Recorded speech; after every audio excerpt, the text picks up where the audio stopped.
ನಮಸ್ಕಾರ. ನಮ್ಮೆಲ್ಲ ವೀಕ್ಷಕರಿಗೆ ಆತ್ಮೀಯವಾದಂಥ ಸ್ವಾಗತ. ಅಭಿವೃದ್ಧಿಯ ನಾಗಾಲೋಟದಲ್ಲಿ ಮತ್ತು ಹೊಸತನದ ಆವಿಷ್ಕರಣೆಯಲ್ಲಿ ಕೆಲವೊಂದು ಸಮುದಾಯಗಳನ್ನು ನಿರಂತರವಾಗಿ ಕಡೆಗಣಿಸಲಾಗ್ತಾ ಇದೆ, ದಮನಿಸಲಾಗ್ತಾ ಇದೆ. ಆ ಸಮುದಾಯಗಳ ಬಗ್ಗೆ ನಿರ್ಲಕ್ಷ್ಯಗಳನ್ನು ಮಾಡ್ತಾ ಇವೆ. ಇಲ್ಲಿ ಮುಖ್ಯವಾದಂಥ ಪ್ರಶ್ನೆ ಅಂದರೆ, ಉಡುಪಿ ಜಿಲ್ಲೆಯ ವ್ಯಾಪ್ತಿಯಲ್ಲಿರುವಂಥ ಪಶ್ಚಿಮ ಘಟ್ಟದ ತಪ್ಪಲಲ್ಲಿರುವಂಥ ಪ್ರದೇಶದ ಜನರು, ಅರಣ್ಯವಾಸಿಗಳು ಸರಕಾರದ ಗೊಂದಲಕಾರಿ ನೀತಿ ನಿಯಮಾವಳಿಗಳು ಆದೇಶಗಳಿಂದ ನಿರಂತರವಾಗಿ ಅವರ ಬದುಕು ಹೈರಾಣಾಗಿ ಹೋಗಿದೆ. ಸರ್ಕಾರದ ಹೊಸ ಹೊಸ ನಿಯಮಗಳನ್ನು ಅವರ ಮೇಲೆಯೇ ಹೇರಲಾಗ್ತಾ ಇದೆ. ಅದರೊಂದಿಗೆ ಅರಣ್ಯಾಧಿಕಾರಿಗಳು ಅರಣ್ಯ ಭೂಮಿ ಎನ್ನುವಂಥ ನೆಪದಲ್ಲಿ ಅವರ ಮೂಲ ಕೂಲ ಕಸುಬುಗಳಿಗೆ ಕೊಡಲಿ ಏಟನ್ನು ನೀಡ್ತಾ ಇದ್ದಾರೆ. ಅವರ ಬದುಕುವ ಹಕ್ಕನ್ನು ಕಸಿದುಕೊಳ್ತಾ ಇದ್ದಾರೆ. ಇದು ಬಹಳ ನಿರಂತರವಾಗಿ ನಿಯಮಿತವಾಗಿ ನಡೀತಾ ಬಂದಿದೆ. ಈ ಹಿನ್ನೆಲೆಯಲ್ಲಿ ಹಲವಾರು ಹೋರಾಟಗಳು ನಮ್ಮ ಮುಂದಿವೆ. ಅದು ರಾಷ್ಟ್ರೀಯ ಕುದುರೆಮುಖ ರಾಷ್ಟ್ರೀಯ ಉದ್ಯಾನವನದ ಹಿನ್ನೆಲೆಯಲ್ಲಿಯೂ ಕೂಡ ಹಲವಾರು ಹೋರಾಟಗಳಾಯಿತು. ಆ ನಂತರದ ದಿನಗಳಲ್ಲಿ ಕಸ್ತೂರಿ ರಂಗನ್ನ ಕೆಲವೊಂದು ಹೋರಾಟಗಳು, ಮುಖ್ಯವಾಗಿ ಎಲ್ಲ ಸರ್ಕಾರದ ಯೋಜನೆಗಳು ಅರಣ್ಯವಾಸಿಗಳ ಮುಂದಿನ ಜೀವನದ ಬಗ್ಗೆ ಅವರೊಂದಷ್ಟು ಗೊಂದಲಕಾರಿಯಾಗಿ ಅವರನ್ನು ಮಾಡ್ತಾ ಇದೆ. ಈ ಹಿನ್ನೆಲೆಯಲ್ಲಿ ಈ ತಪ್ಪಲಲ್ಲಿ ವಾಸಿಸುತ್ತಿರುವಂಥ ಪ್ರಮುಖ ಸಮುದಾಯವಾದಂಥ ಮಲೆಕುಡಿಯ ಜನಾಂಗ ಈ ನಿರಂತರ ದಬ್ಬಾಳಿಕೆಯನ್ನು ಸಹಿಸಿಕೊಂಡು ಬರ್ತಾ ಇದೆ.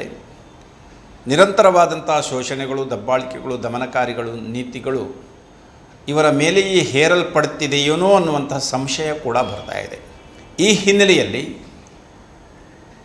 ಈ ಮಲೆಕುಡಿಯ ಜನಾಂಗ ಅನುಭವಿಸುತ್ತಿರುವಂಥ ಪರಿಪಾಟಲುಗಳು ಏನು ಮತ್ತು ಸರ್ಕಾರದ ನೀತಿ ನಿಯಮಾವಳಿಗಳು ಇವರ ಬದುಕಿನ ಹಕ್ಕನ್ನು ಯಾವ ರೀತಿಯಲ್ಲಿ ಕಸಿದುಕೊಳ್ತಾ ಇದೆ ಮತ್ತು ಮಲೆಕುಡಿಯ ಸಮುದಾಯವನ್ನು ನಿರಂತರವಾಗಿ ಯಾವ ರೀತಿಯಲ್ಲಿ ನಿರ್ಲಕ್ಷ್ಯ ಮಾಡ್ತಾ ಇದೆ ಮತ್ತು ಕಡೆಗಣಿಸಲಾಗ್ತಾ ಇದೆ, ಈ ಎಲ್ಲ ವಿಚಾರಗಳ ಬಗ್ಗೆ, ಅಂದರೆ ಮಲೆಕುಡಿಯ ಜನಾಂಗದ ಅಸ್ತಿತ್ವ ಬೇಕು. ಯಾಕಂದರೆ ಮಲೆಕುಡಿಯ ಜನಾಂಗ ಅರಣ್ಯ ಪ್ರದೇಶದಲ್ಲಿ ವಾಸಿಸುತ್ತಿದ್ದರೂ ಕೂಡ ತಮ್ಮ ಕೌಶಲ್ಯತೆಯಿಂದ ನಮ್ಮ ಆರ್ಥಿಕತೆಗೆ ಬಹಳಷ್ಟು ಕೊಡುಗೆಯನ್ನು, ನೆರವನ್ನು ನೀಡಿದೆ. ಈ ಹಿನ್ನೆಲೆಯಲ್ಲಿ ಅವರ ಅಸ್ತಿತ್ವ ಮತ್ತು ಅವರ ಅಭಿವೃದ್ಧಿ, ಆ ಜನಾಂಗದ ಅಭಿವೃದ್ಧಿ ಮತ್ತು ಅಸ್ತಿತ್ವ ಎರಡೂ ಉಳಿಬೇಕೆಂದಿದ್ದರೆ ಒಂದಷ್ಟು ಪರಿವರ್ತನೆಗಳು ಆಗಬೇಕು. ಏನೇನಾಗಬೇಕು, ಅವರು ಎದುರಿಸ್ತಾ ಇರುವಂಥ ಸಮಸ್ಯೆಗಳೇನು, ತಾತ್ಕಾಲಿಕ ಪರಿಹಾರಗಳೇನು, ಎಲ್ಲ ವಿಚಾರಗಳ ಬಗ್ಗೆ ಒಂದಷ್ಟು ಸೂಕ್ಷ್ಮವಾದಂಥ ವಿಚಾರಗಳನ್ನು ತಿಳಿಯಪಡಿಸುವ ಸಲುವಾಗಿ ಮತ್ತು ಸ್ಥೂಲ ವಿಚಾರಗಳನ್ನು ಕೂಡ ತಿಳಿಯಪಡಿಸುವ ಸಲುವಾಗಿ ನಮ್ಮೊಂದಿಗಿದ್ದಾರೆ ಮಲೆಕುಡಿಯ ಸಂಘ ಇದರ ರಾಜ್ಯ ಅಧ್ಯಕ್ಷರಾದಂಥ ಶ್ರೀಧರ ಗೌಡ ಇದು ಅವರು. ಅವರಿಗೆ ನಮ್ಮ ವಾಹಿನಿಯ ಪರವಾಗಿ, ವೀಕ್ಷಕ ಬಾಂಧವರೆಲ್ಲರ ಪರವಾಗಿ ಹೃತ್ಪೂರ್ವಕವಾದಂಥ ಸ್ವಾಗತ, ನಮಸ್ಕಾರ. ಹಾಗೆಯೇ ಮತ್ತೋರ್ವ ಅತಿಥಿಯಾಗಿ ಶ್ರೀಯುತ ಗಂಗಾಧರ ಗೌಡ ಇದ್ದಾರೆ, ಉಡುಪಿಯ ಜಿಲ್ಲಾಧ್ಯಕ್ಷರು, ಮಲೆಕುಡಿಯರ ಸಂಘ. ಇವರಿಗೂ ಕೂಡ ನಮ್ಮ ವಾಹಿನಿಯ ಪರವಾಗಿ, ವೀಕ್ಷಕ ಬಾಂಧವರೆಲ್ಲರ ಪರವಾಗಿ ಹೃತ್ಪೂರ್ವಕವಾದಂಥ ಸ್ವಾಗತ, ನಮಸ್ತೆ. ಮೊದಲಾಗಿ ಶ್ರೀಧರ ಗೌಡ ಇದು ಅವರೇ, ಮಲೆಕುಡಿಯ ಜನಾಂಗದ ಒಂದಷ್ಟು ಹಿನ್ನೆಲೆಯನ್ನು ತಿಳಿಸ್ಬೋದಾ ಮತ್ತು ಅವರು ಎದುರಿಸುತ್ತಿರುವಂಥ ಪ್ರಮುಖ ಸಮಸ್ಯೆಗಳ ಬಗ್ಗೆ ನಮ್ಮ ವೀಕ್ಷಕರಿಗೆ ತಿಳಿಸ್ಬೋದಾ? ಮಲೆಕುಡಿಯ ಜನಾಂಗ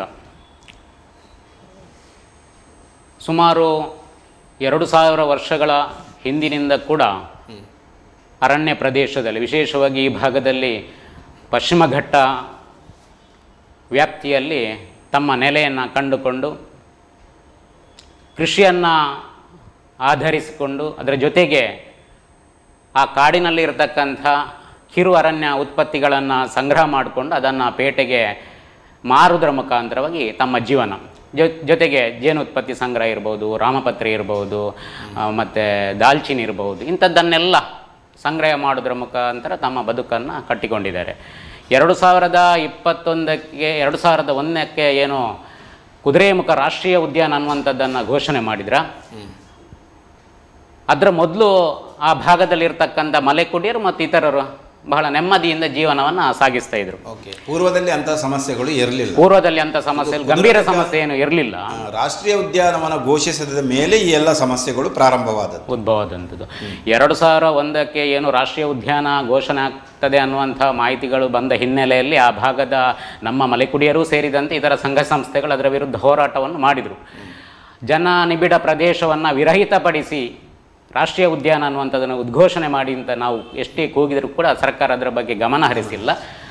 ಆ ಒಂದು ವಿಷಯವನ್ನು ಇಟ್ಕೊಂಡು ಆ ಭಾಗಕ್ಕೆ ಈ ಒಂದು ಈಗ ನಡೀತಿರುವಂಥ ಏನು ಚಳುವಳಿ ಉಂಟ, ಕುದುರೆಮುಖ ರಾಷ್ಟ್ರೀಯ ಉದ್ಯಾನ ಘೋಷಣೆ ಆದ ಬೆನ್ನಲ್ಲೇ ಕೆಲವರಿಗೆ ಅರಣ್ಯ ಇಲಾಖೆಯವರು ನೋಟಿಸ್ ಮಾಡಿದರು, ನೀವು ನಿಮ್ಮ ನೆಲೆಯನ್ನು ಇನ್ನು ಕಳ್ಕೊಳ್ಬೇಕು, ನೀವು ಒಕ್ಕಲೆಬ್ಬಿಸ್ತೇವೆ ಅನ್ನುವಂಥ ಒಂದು ಗುಮ್ಮವನ್ನು ಹರಿಬಿಟ್ರು.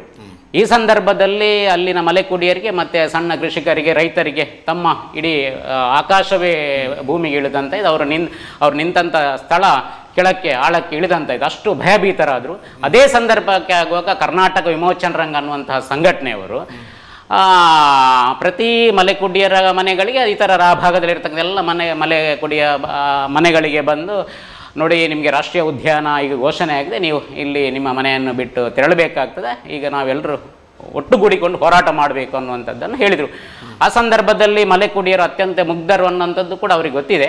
ಹಾಗಾಗಿ ತಮ್ಮ ನೆಲೆಯನ್ನು ಹೇಗಾದರೂ ಭದ್ರಪಡಿಸ್ಕೊಳ್ಬೇಕಾದ್ರೆ ಇವರ ಜೊತೆ ಸೇರುವುದೇ ಉತ್ತಮ ಅಂತೇಳಿ ಸೇರಿದರು.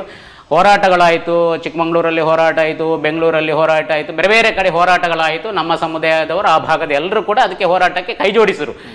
ಕ್ರಮೇಣವಾಗಿ ಅದು ಏನು ಆಯಿತು ಅಂತ ಹೇಳಿದ್ರೆ, ಹೋರಾಟದ ರೂಪ ಏನಿದೆ, ಮಗ್ಗುಲುಗಳು ಮಜಲುಗಳು ಬದಲಾದವು. ಕಲ್ಕುಲಿ ವಿಠಲ ಹೆಗ್ಡೆ ಅನ್ನುವಂಥ ವ್ಯಕ್ತಿ ಭಾಗದಲ್ಲಿ ನಕ್ಸಲ್ ಅನ್ನುವಂಥ ಬೇರೆ ಬೇರೆ ರೀತಿಯ ಆಯಾಮಗಳಲ್ಲಿ ಅವರು ಬರುವಂಥದ್ದನ್ನು ಕಂಡಾಗ ಜನರು ಇನ್ನೊಂದು ರೀತಿಯಲ್ಲಿ ಭಯಭೀತರಾದರು. ಅವರ ಸ್ಥಿತಿ ಅತಂತ್ರ ಆಯಿತು. ಆವಾಗಲೇ ರಾಷ್ಟ್ರೀಯ ಉದ್ಯಾನ ಅನ್ನುವಂಥದ್ದನ್ನು ಘೋಷಣೆ ಮಾಡುವಾಗ ಸರ್ಕಾರ ನಮ್ಮ ಮಾತನ್ನು ಕೇಳಿದರೆ, ಸಂಘಟನೆಯವರ ಮಾತನ್ನು ಕೇಳಿದರೆ, ಆ ಭಾಗದ ಜನರ ಮಾತನ್ನು ಕೇಳಿ ಏನಾದರೂ ಸ್ವಲ್ಪ ವ್ಯತ್ಯಾಸ ಮಾಡಿ ಜನನಿಬಿಡ ಪ್ರದೇಶವನ್ನು ವಿರಹಿತ ಮಾಡಿದ್ದಿದ್ರೆ ಈ ರೀತಿಯ ಗೊಂದಲಗಳು ಆಗ್ತಿರಲಿಲ್ಲ. ಈ ರೀತಿಯ ಗೊಂದಲಗಳು, ಉದ್ಯಾನವನ ಘೋಷಿಸಿದ್ದಕ್ಕೆ ತಮ್ಮ ಆಕ್ಷೇಪ ಇಲ್ಲ, ತಮ್ಮ ಆಕ್ಷೇಪ ಏನಿರಲಿಲ್ಲ. ಬದಲಾವಣೆಗಳಾಗಬೇಕು. ಜನರಿಗೆ ಅಲ್ಲಿ ಬದುಕು ಕಟ್ಟಿಕೊಳ್ಳಿಕ್ಕೆ ಯಾವುದೇ ರೀತಿಯ ತಾಪತ್ರೆಗಳಾಗಬಾರ್ದು. ಕಿರು ಅರಣ್ಯ ಉತ್ಪತ್ತಿಗಳನ್ನು ಸಂಗ್ರಹ ಮಾಡಲಿಕ್ಕೆ ಯಾವುದೇ ತಾಪತ್ರೆಗಳಾಗಬಾರ್ದು. ಅರಣ್ಯ ಇಲಾಖೆಯ ಫಾರೆಸ್ಟ್ ಕನ್ಸರ್ವೇಷನ್ ಆಕ್ಟ್, ವನ್ಯಜೀವಿ ಸಂರಕ್ಷಣಾ ಕಾಯ್ದೆಯಿಂದ ಅನೇಕ ತರದ ಗಂಡಾಂತರಗಳು ಆಗ್ತಾ ಇತ್ತು, ಅದೆಲ್ಲ ಆಗಬಾರ್ದು. ಬಟ್ ತಮಗೆ ಬಾಧಕವಾದಂತಹ ಯಾವ ನೀತಿ ನಿಯಮಾವಳಿಗಳನ್ನು ರೂಪಿಸಿತ್ತು ಆವಾಗ? ಮಲೆಕುಡಿಯ ಜನಾಂಗಕ್ಕೆ ಅಥವಾ ಅಲ್ಲಿಯ ಮೂಲ ನಿವಾಸಿಗಳಿಗೆ ಬಾಧಕ ಆಗುವಂತಹ ಯಾವ ನೀತಿಗಳು ಇತ್ತು? ಬಾಧಕ ಅಂತ ಹೇಳಿದ್ರೆ, ಈಗ ತಲತಲಾಂತರಗಳಿಂದ ತಮ್ಮ ಪೂರ್ವಜರು ಕೃಷಿ ಉತ್ಪನ್ನಗಳನ್ನು ಅಲ್ಲಿ ಬೆಳೆಸ್ತಾ ಇದ್ರು, ಜೊತೆಗೆ ಅರಣ್ಯ ಉತ್ಪನ್ನಗಳು ಕಿರು ಅರಣ್ಯ ಉತ್ಪತ್ತಿಯನ್ನು ಸಂಗ್ರಹ ಮಾಡ್ತಿದ್ರು. ಆವಾಗ ರಾಷ್ಟ್ರೀಯ ಉದ್ಯಾನ ಘೋಷಣೆ ಆದ ಕೂಡಲೇ ಈ ಕಾನೂನುಗಳು ಸ್ವಲ್ಪ ಬಿಗಿಯಾದವು, ನಿರ್ಬಂಧ ಆದ್ರು. ಅರಣ್ಯ ಉತ್ಪತ್ತಿಗಳ ದಿವಸ ಬೆಳಿಗ್ಗೆಯಿಂದ ಸಂಜೆ ತನಕ ಹೋಗಿ ಕಾಡಲ್ಲಿ ಉತ್ಪತ್ತಿಯನ್ನ ತಂದಾಗ ಅರಣ್ಯ ಇಲಾಖೆಯವರು ಅದನ್ನ ವಶಪಡಿಸಿಕೊಳ್ಳುವಂಥದ್ದು, ಅವರಿಗೆ ಕೇಸ್ ಹಾಕುವಂಥದ್ದು, ಇದೆಲ್ಲ ಮಾಡಿದ್ರು. ಜನರಿಗೆ ಮನಸ್ಸಿಗೆ ನೋವಾಯಿತು. ಮುಗ್ಧರ ಮೇಲೆ ಆ ರೀತಿ ಗದಪ್ರಹಾರ ಮಾಡಿದ್ರೆ ಅವರು ಮಾನಸಿಕವಾಗಿ ಸ್ವಲ್ಪ ಡೈವರ್ಟ್ ಆಗುವಂಥ ವಾತಾವರಣ ಕೂಡ ಆ ಸಂದರ್ಭದಲ್ಲಿ ಆಯಿತು, ನೆಗೆಟಿವ್ ಆಯಿತು. ನಾವು ಯಾವ ಕಾಲಕ್ಕೂ ಹಿಂಸಾತ್ಮಕ ಚಟುವಟಿಕೆಗಳ ಜೊತೆ ಆಗಿರ್ಬೋದು, ಆ ಭಾಗದಲ್ಲಿ ಅಶಾಂತಿಯನ್ನು ಉಂಟು ಮಾಡುವ ವ್ಯವಸ್ಥೆಗೆ ಯಾವತ್ತೂ ಕೂಡ ಮಲೆಕುಡಿಯರು ಹೋದವರಲ್ಲ, ಹೋಗುವಂಥ ಮನೋಸ್ಥಿತಿಯವರು ಕೂಡ ಅಲ್ಲ. ಆ ಮುಗ್ಧ ಜನರ ಮೇಲೆ ಸರ್ಕಾರ ಮಾಡಿರುವಂಥ ಜನವಿರೋಧಿ ನೀತಿಗಳು, ಜನವಿರೋಧಿ ಧೋರಣೆಗಳು ಸರ್ಕಾರ ತಂದಿದ್ದರಿಂದಾಗಿ ಸ್ವಲ್ಪ ಜನರಲ್ಲಿ ಭಾವನಾತ್ಮಕವಾಗಿ ನೋವಾದ ಕಾರಣ ಕೆಲವರೆಲ್ಲ ಬೇರೆ ಸ್ಥಿತಿಗೆ ಹೋಗಿರುವಂಥದ್ದು ಆಗಿದೆ. ಸಹಜ, ಅದು ಕೂಡ ಆಗಿದೆ. ನಾವು ಅದನ್ನು ಆ ರೀತಿ ಹೋಗುವಂಥದ್ದು ನಾವು ಒಪ್ಪುವುದಿಲ್ಲ. ಸರ್ಕಾರವೇ ಮಾಡಿದೆ. ಸಂಘ ಅದಕ್ಕೆ ಸಹಮತವನ್ನು ವ್ಯಕ್ತಪಡಿಸುವುದು. 100ಕ್ಕೆ 100 ಮಲೆಕುಡಿಯ ಸಂಘಟನೆ ಅಹಿಂಸಾತ್ಮಕ ಚಟುವಟಿಕೆಯನ್ನು ಮಾಡುವವರು, ಅದಕ್ಕೆ ಬೆಂಬಲವನ್ನು ಕೊಡುವವರಿಗೆ ನಾವು ಯಾವತ್ತೂ ಕೂಡ ಬೆಂಬಲವನ್ನು ಸೂಚಿಸುವುದಿಲ್ಲ. ಅದಕ್ಕೆ ಯಾವತ್ತೂ ಕೂಡ ನಾವು ಈ ಹಿಂದೆ ಕೂಡ ಸಪೋರ್ಟ್ ಕೊಟ್ಟದಿಲ್ಲ. ಯಾವಾಗ ನಕ್ಸಲ್ ಪ್ರಕ್ರಿಯೆ ಇಲ್ಲಿ ಪಶ್ಚಿಮ ಘಟ್ಟದಲ್ಲಿ ಪ್ರಾರಂಭ ಆಯ್ತಾ, ಆವಾಗಲೇ ನಾವು ಪೊಲೀಸ್ ಇಲಾಖೆಯವರ ಜೊತೆಯಲ್ಲಿ ಸೇರಿಕೊಂಡು ಅನೇಕ ಜಾಗೃತಿ ಕಾರ್ಯಕ್ರಮಗಳನ್ನು ನಾವು ಆ ಭಾಗದಲ್ಲಿ ಇದ್ದು ಧೈರ್ಯವಾಗಿ, ನೀವು ನಕ್ಸಲ್ ಚಟುವಟಿಕೆಗೆ ಸೇರಬೇಡಿ, ಇಲ್ಲಿ ಅಹಿಂಸಾತ್ಮಕ ಚಟುವಟಿಕೆ ಇಲ್ಲಿ ಏನು ನಡೀತಾ ಇದೆ ಅದಕ್ಕೆ ನೀವು ಸಪೋರ್ಟ್ ಮಾಡಬೇಡಿ, ಅದು ನಮಗೆ ಯಾವತ್ತೂ ಕೂಡ ಒಳ್ಳೆಯದಲ್ಲ, ಅದರಿಂದ ಯಾವತ್ತೂ ಕೂಡ ಬದಲಾವಣೆ ನಿರೀಕ್ಷೆ ಮಾಡಲಿಕ್ಕೆ ಆಗೋದಿಲ್ಲ. ನಾವೇನಿದ್ರು ತಾಂತ್ರಿಕವಾಗಿ ಸಂವಿಧಾನದ ಅಡಿಯಲ್ಲಿ ಕೆಲವು ಹೋರಾಟಗಳನ್ನು ಮಾಡಲಿಕ್ಕೆ ಅವಕಾಶ ಇದೆ, ಅದರಲ್ಲಿ ಮಾಡುವಂಥ ನಾವು ನಮ್ಮಲ್ಲಿ ಜಾಗೃತಿಯನ್ನು ನಾವು ಹಂತ ಹಂತವಾಗಿ ಮೂಡಿಸಿಕೊಂಡು ಬಂದಿದ್ದೇವೆ. ಇಷ್ಟು ಮಾಡಿದರೂ ಕೂಡ ಸರ್ಕಾರ ಯಾವ ಮಟ್ಟದಲ್ಲಿ ನಮಗೆ ಪ್ರೋತ್ಸಾಹ ಕೊಡಬೇಕಿತ್ತ ಅದನ್ನು ಸರ್ಕಾರ ಕೊಡದೇ ಹಿನ್ನೆಲೆಯಲ್ಲಿ ಈ ರೀತಿಯ ಘಟನೆಗಳು ಅದು ಮತ್ತೆ ಮತ್ತೆ ಹೆಚ್ಚಾಗಲಿಕ್ಕೆ ಸಾಧ್ಯ ಆಗಿದೆ ಅಂತ ನನ್ನ ಅಭಿಪ್ರಾಯ.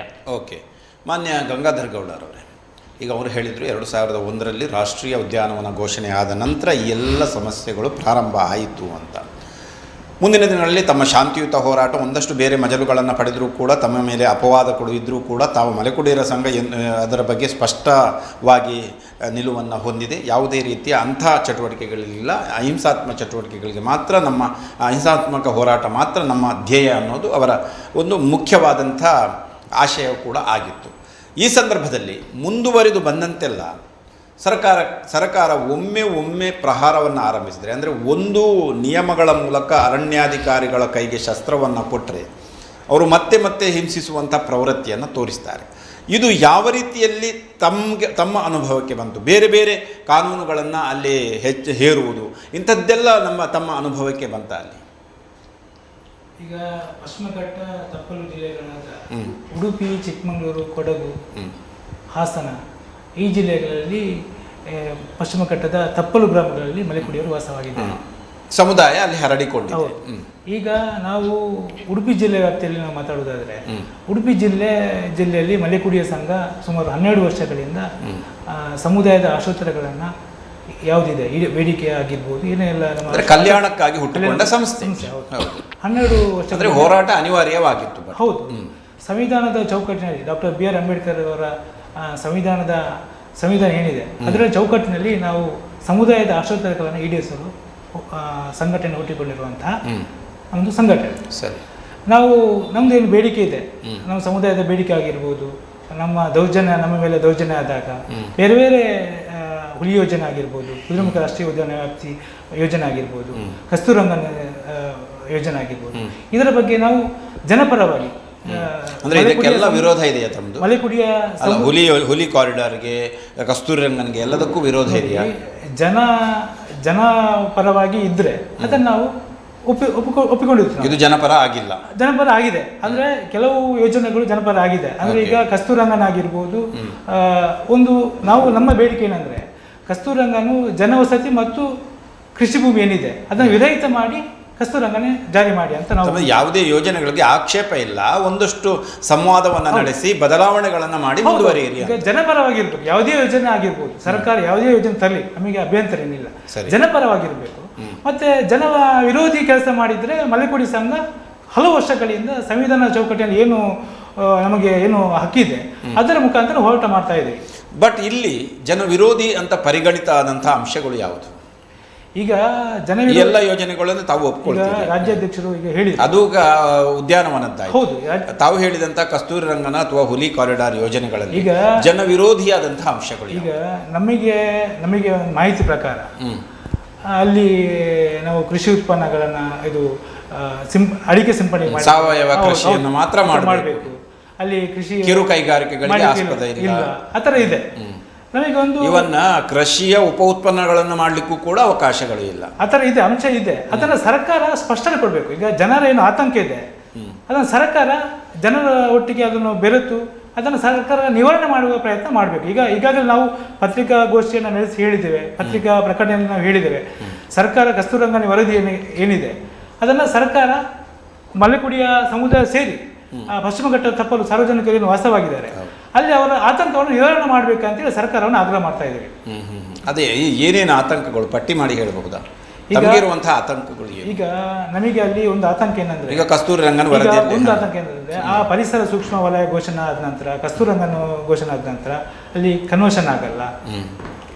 ಕನ್ವರ್ಷನ್ ಆದ್ರೆ ಮನೆ ಕಟ್ಟಲಿಕ್ಕೆ ಕಷ್ಟ ಆಗುತ್ತೆ, ಮತ್ತೆ ಕೃಷಿ ಚಟುವಟಿಕೆ ಮಾಡಲಿಕ್ಕೆ ಕಷ್ಟ ಆಗುತ್ತೆ, ತೋಟಗಾರಿಕೆ ಬೆಳೆಗಳನ್ನ ಕಷ್ಟ ಆಗುತ್ತೆ, ಕಿರುವಣಿ ಉತ್ಪನ್ನ ಸಂಗ್ರಹ ಮಾಡಲಿಕ್ಕೆ ಕಷ್ಟ ಆಗುತ್ತೆ. ಈ ತರ ಒಂದು ಜನರಲ್ಲಿ ಆತಂಕ ಇದೆ, ಅದನ್ನ ನಿವಾರಣೆ ಮಾಡ್ಬೇಕಂತೇಳಿ ನಾವು ಸರ್ಕಾರನ ಒತ್ತಾಯ ಮಾಡ್ತೀವಿ. ಒಕ್ಕಲೆಬ್ಬಿಸುವಿಕೆಯ ಗುಮ್ಮ ಇನ್ನೂ ಇಲ್ವೇ ಇದರಲ್ಲಿ? ಈಗ ಸರ್ಕಾರ ಕಸ್ತೂರಿ ರಂಗನ ಹುಲಿ ಯೋಜನೆ ಇದೆ ಅಂತ ಕಾಣುತ್ತೆ. ಇಲ್ಲ, ಆ ತರ ಸರ್ಕಾರ ಏನು ಅಧಿಕೃತವಾಗಿ ಏನು ಹೇಳಿಲ್ಲ, ಅಲ್ಲಿಂದ ಒಕ್ಕಲೆಬ್ಬಿಸುವುದು ಅಂತ ಹೇಳಿಲ್ಲ. ಸ್ವಇಚ್ಛೆಯಿಂದ ಕೆಲವು ಕುಟುಂಬಗಳು ಹೆದರಿ ಬರ್ತಾ ಇದ್ದಾರೆ, ಹಾಗೆ ಕೆಲವು ಸ್ವಇಚ್ಛೆಯಿಂದ ಬರ್ತಾ ಇದ್ದಾರೆ. ಕೆಲವು ಮೂಲಭೂತ ಸೌಕರ್ಯ ವಂಚಿತ ಕೆಲವು ಗ್ರಾಮಗಳಿವೆ, ಸ್ವಇಚ್ಛೆಯಿಂದ ಬರ್ತಾ ಇದ್ದಾರೆ.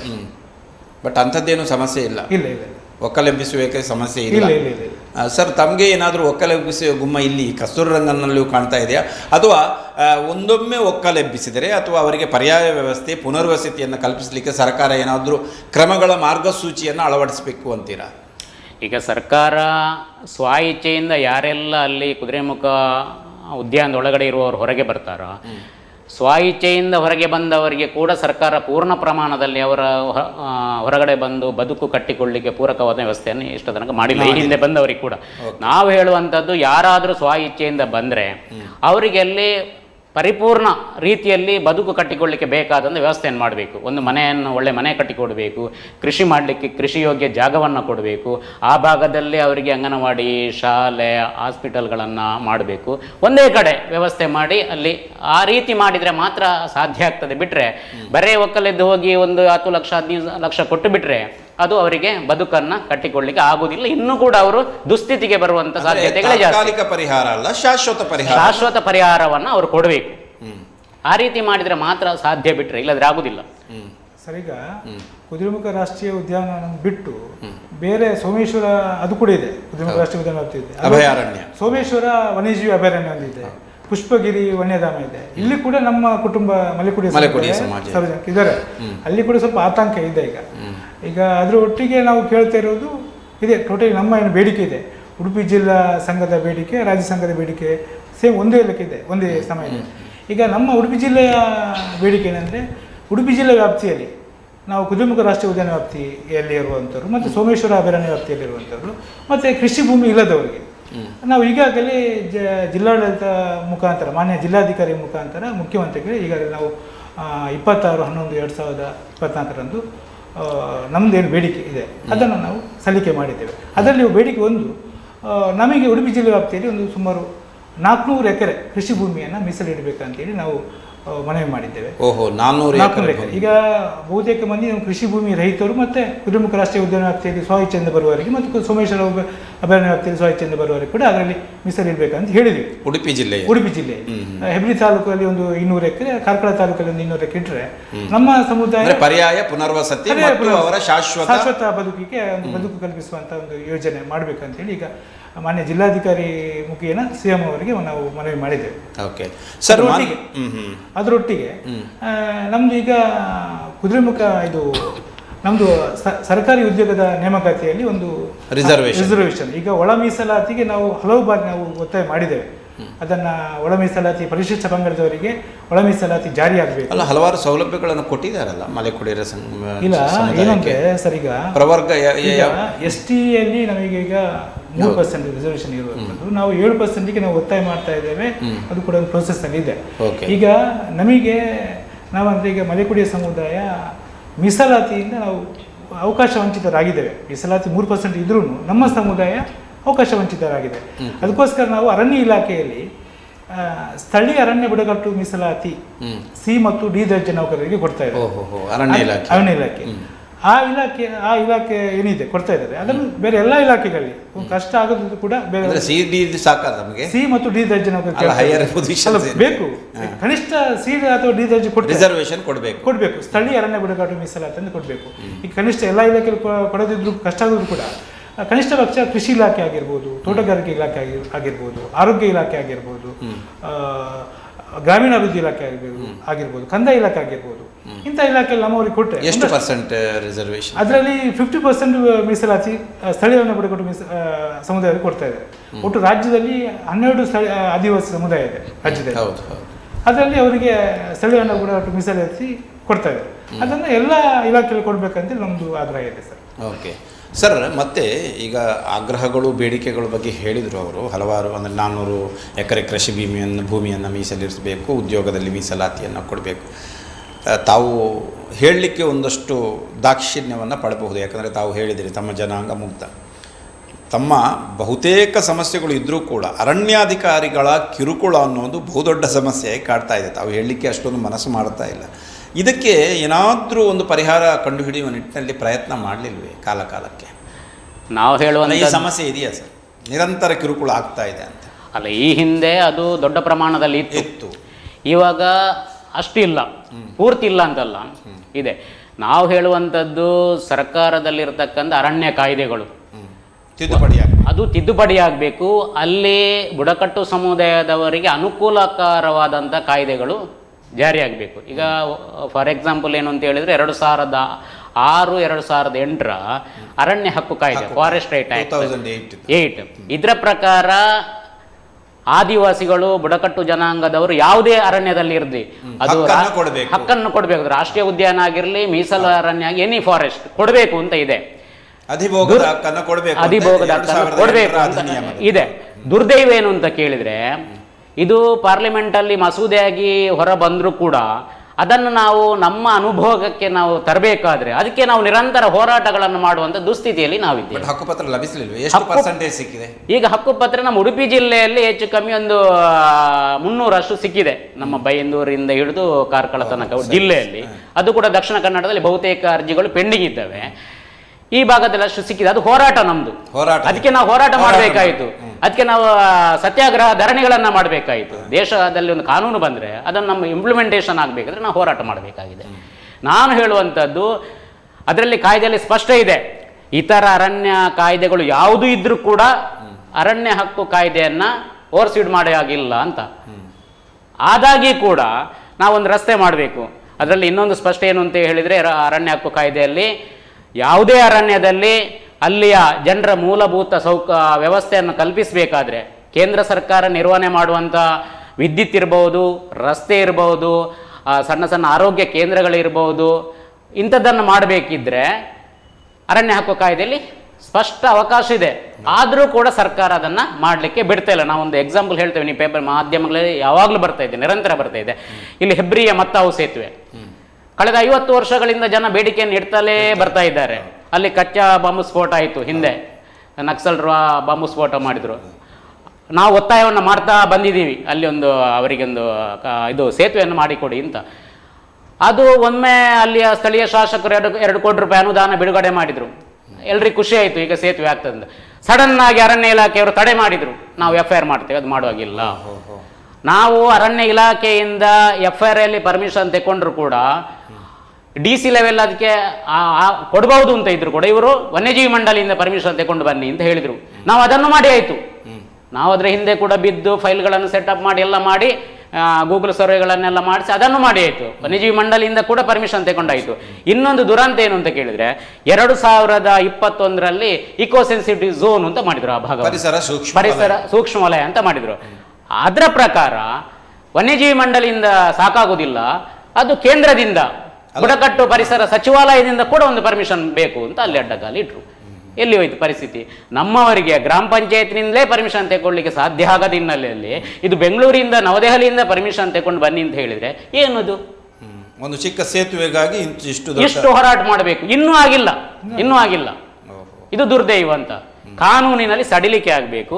ಪಶ್ಚಿಮ ಘಟ್ಟದಲ್ಲಿರ್ತಕ್ಕಂಥ ಮಲೆಕುಡಿಯರು ಇರ್ಬೋದು, ಇತರರು ಇರ್ಬೋದು, ಅವರ ಬದುಕನ್ನು ಹಸನಗೊಳಿಸುವ ನಿಟ್ಟಿನಲ್ಲಿ ಅದಕ್ಕೆ ಪೂರಕವಾದಂಥ ಕಾನೂನುಗಳು ಸರ್ಕಾರ ವಲಯ ಘೋಷಣೆ ಮಾಡುವುದು ಯುನೆಸ್ಕೋ ಇರಬಹುದು.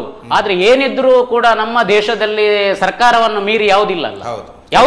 ಅರಣ್ಯ ಇಲಾಖೆಯವರು ನಾವೇ ಒಂದು ಸಪರೇಟ್ ಸರ್ಕಾರ ಅಂತ ಅವರು ಇದ್ದ ಹಾಗೆ ಉಂಟು. ಅವರ ವರ್ತನೆಗಳು ನೋಡಿದ್ರೆ ನಮಗೂ ಸರ್ಕಾರಕ್ಕೂ ಸಂಬಂಧ ಇಲ್ಲ, ನಾವೇ ಒಂದು ಸರ್ಕಾರ ಈ ಭಾಗದಲ್ಲಿ ಅನ್ನುವ ರೀತಿಯಲ್ಲಿ ಅವರ ವರ್ತನೆ ಇದೆ. ಅದು ಆಗಬಾರ್ದು ಅಂತ. ಏನಿದ್ರು ಸರ್ಕಾರದ ಹಿಡಿತದಲ್ಲಿ ಇರಬೇಕಲ್ಲ ಅದು.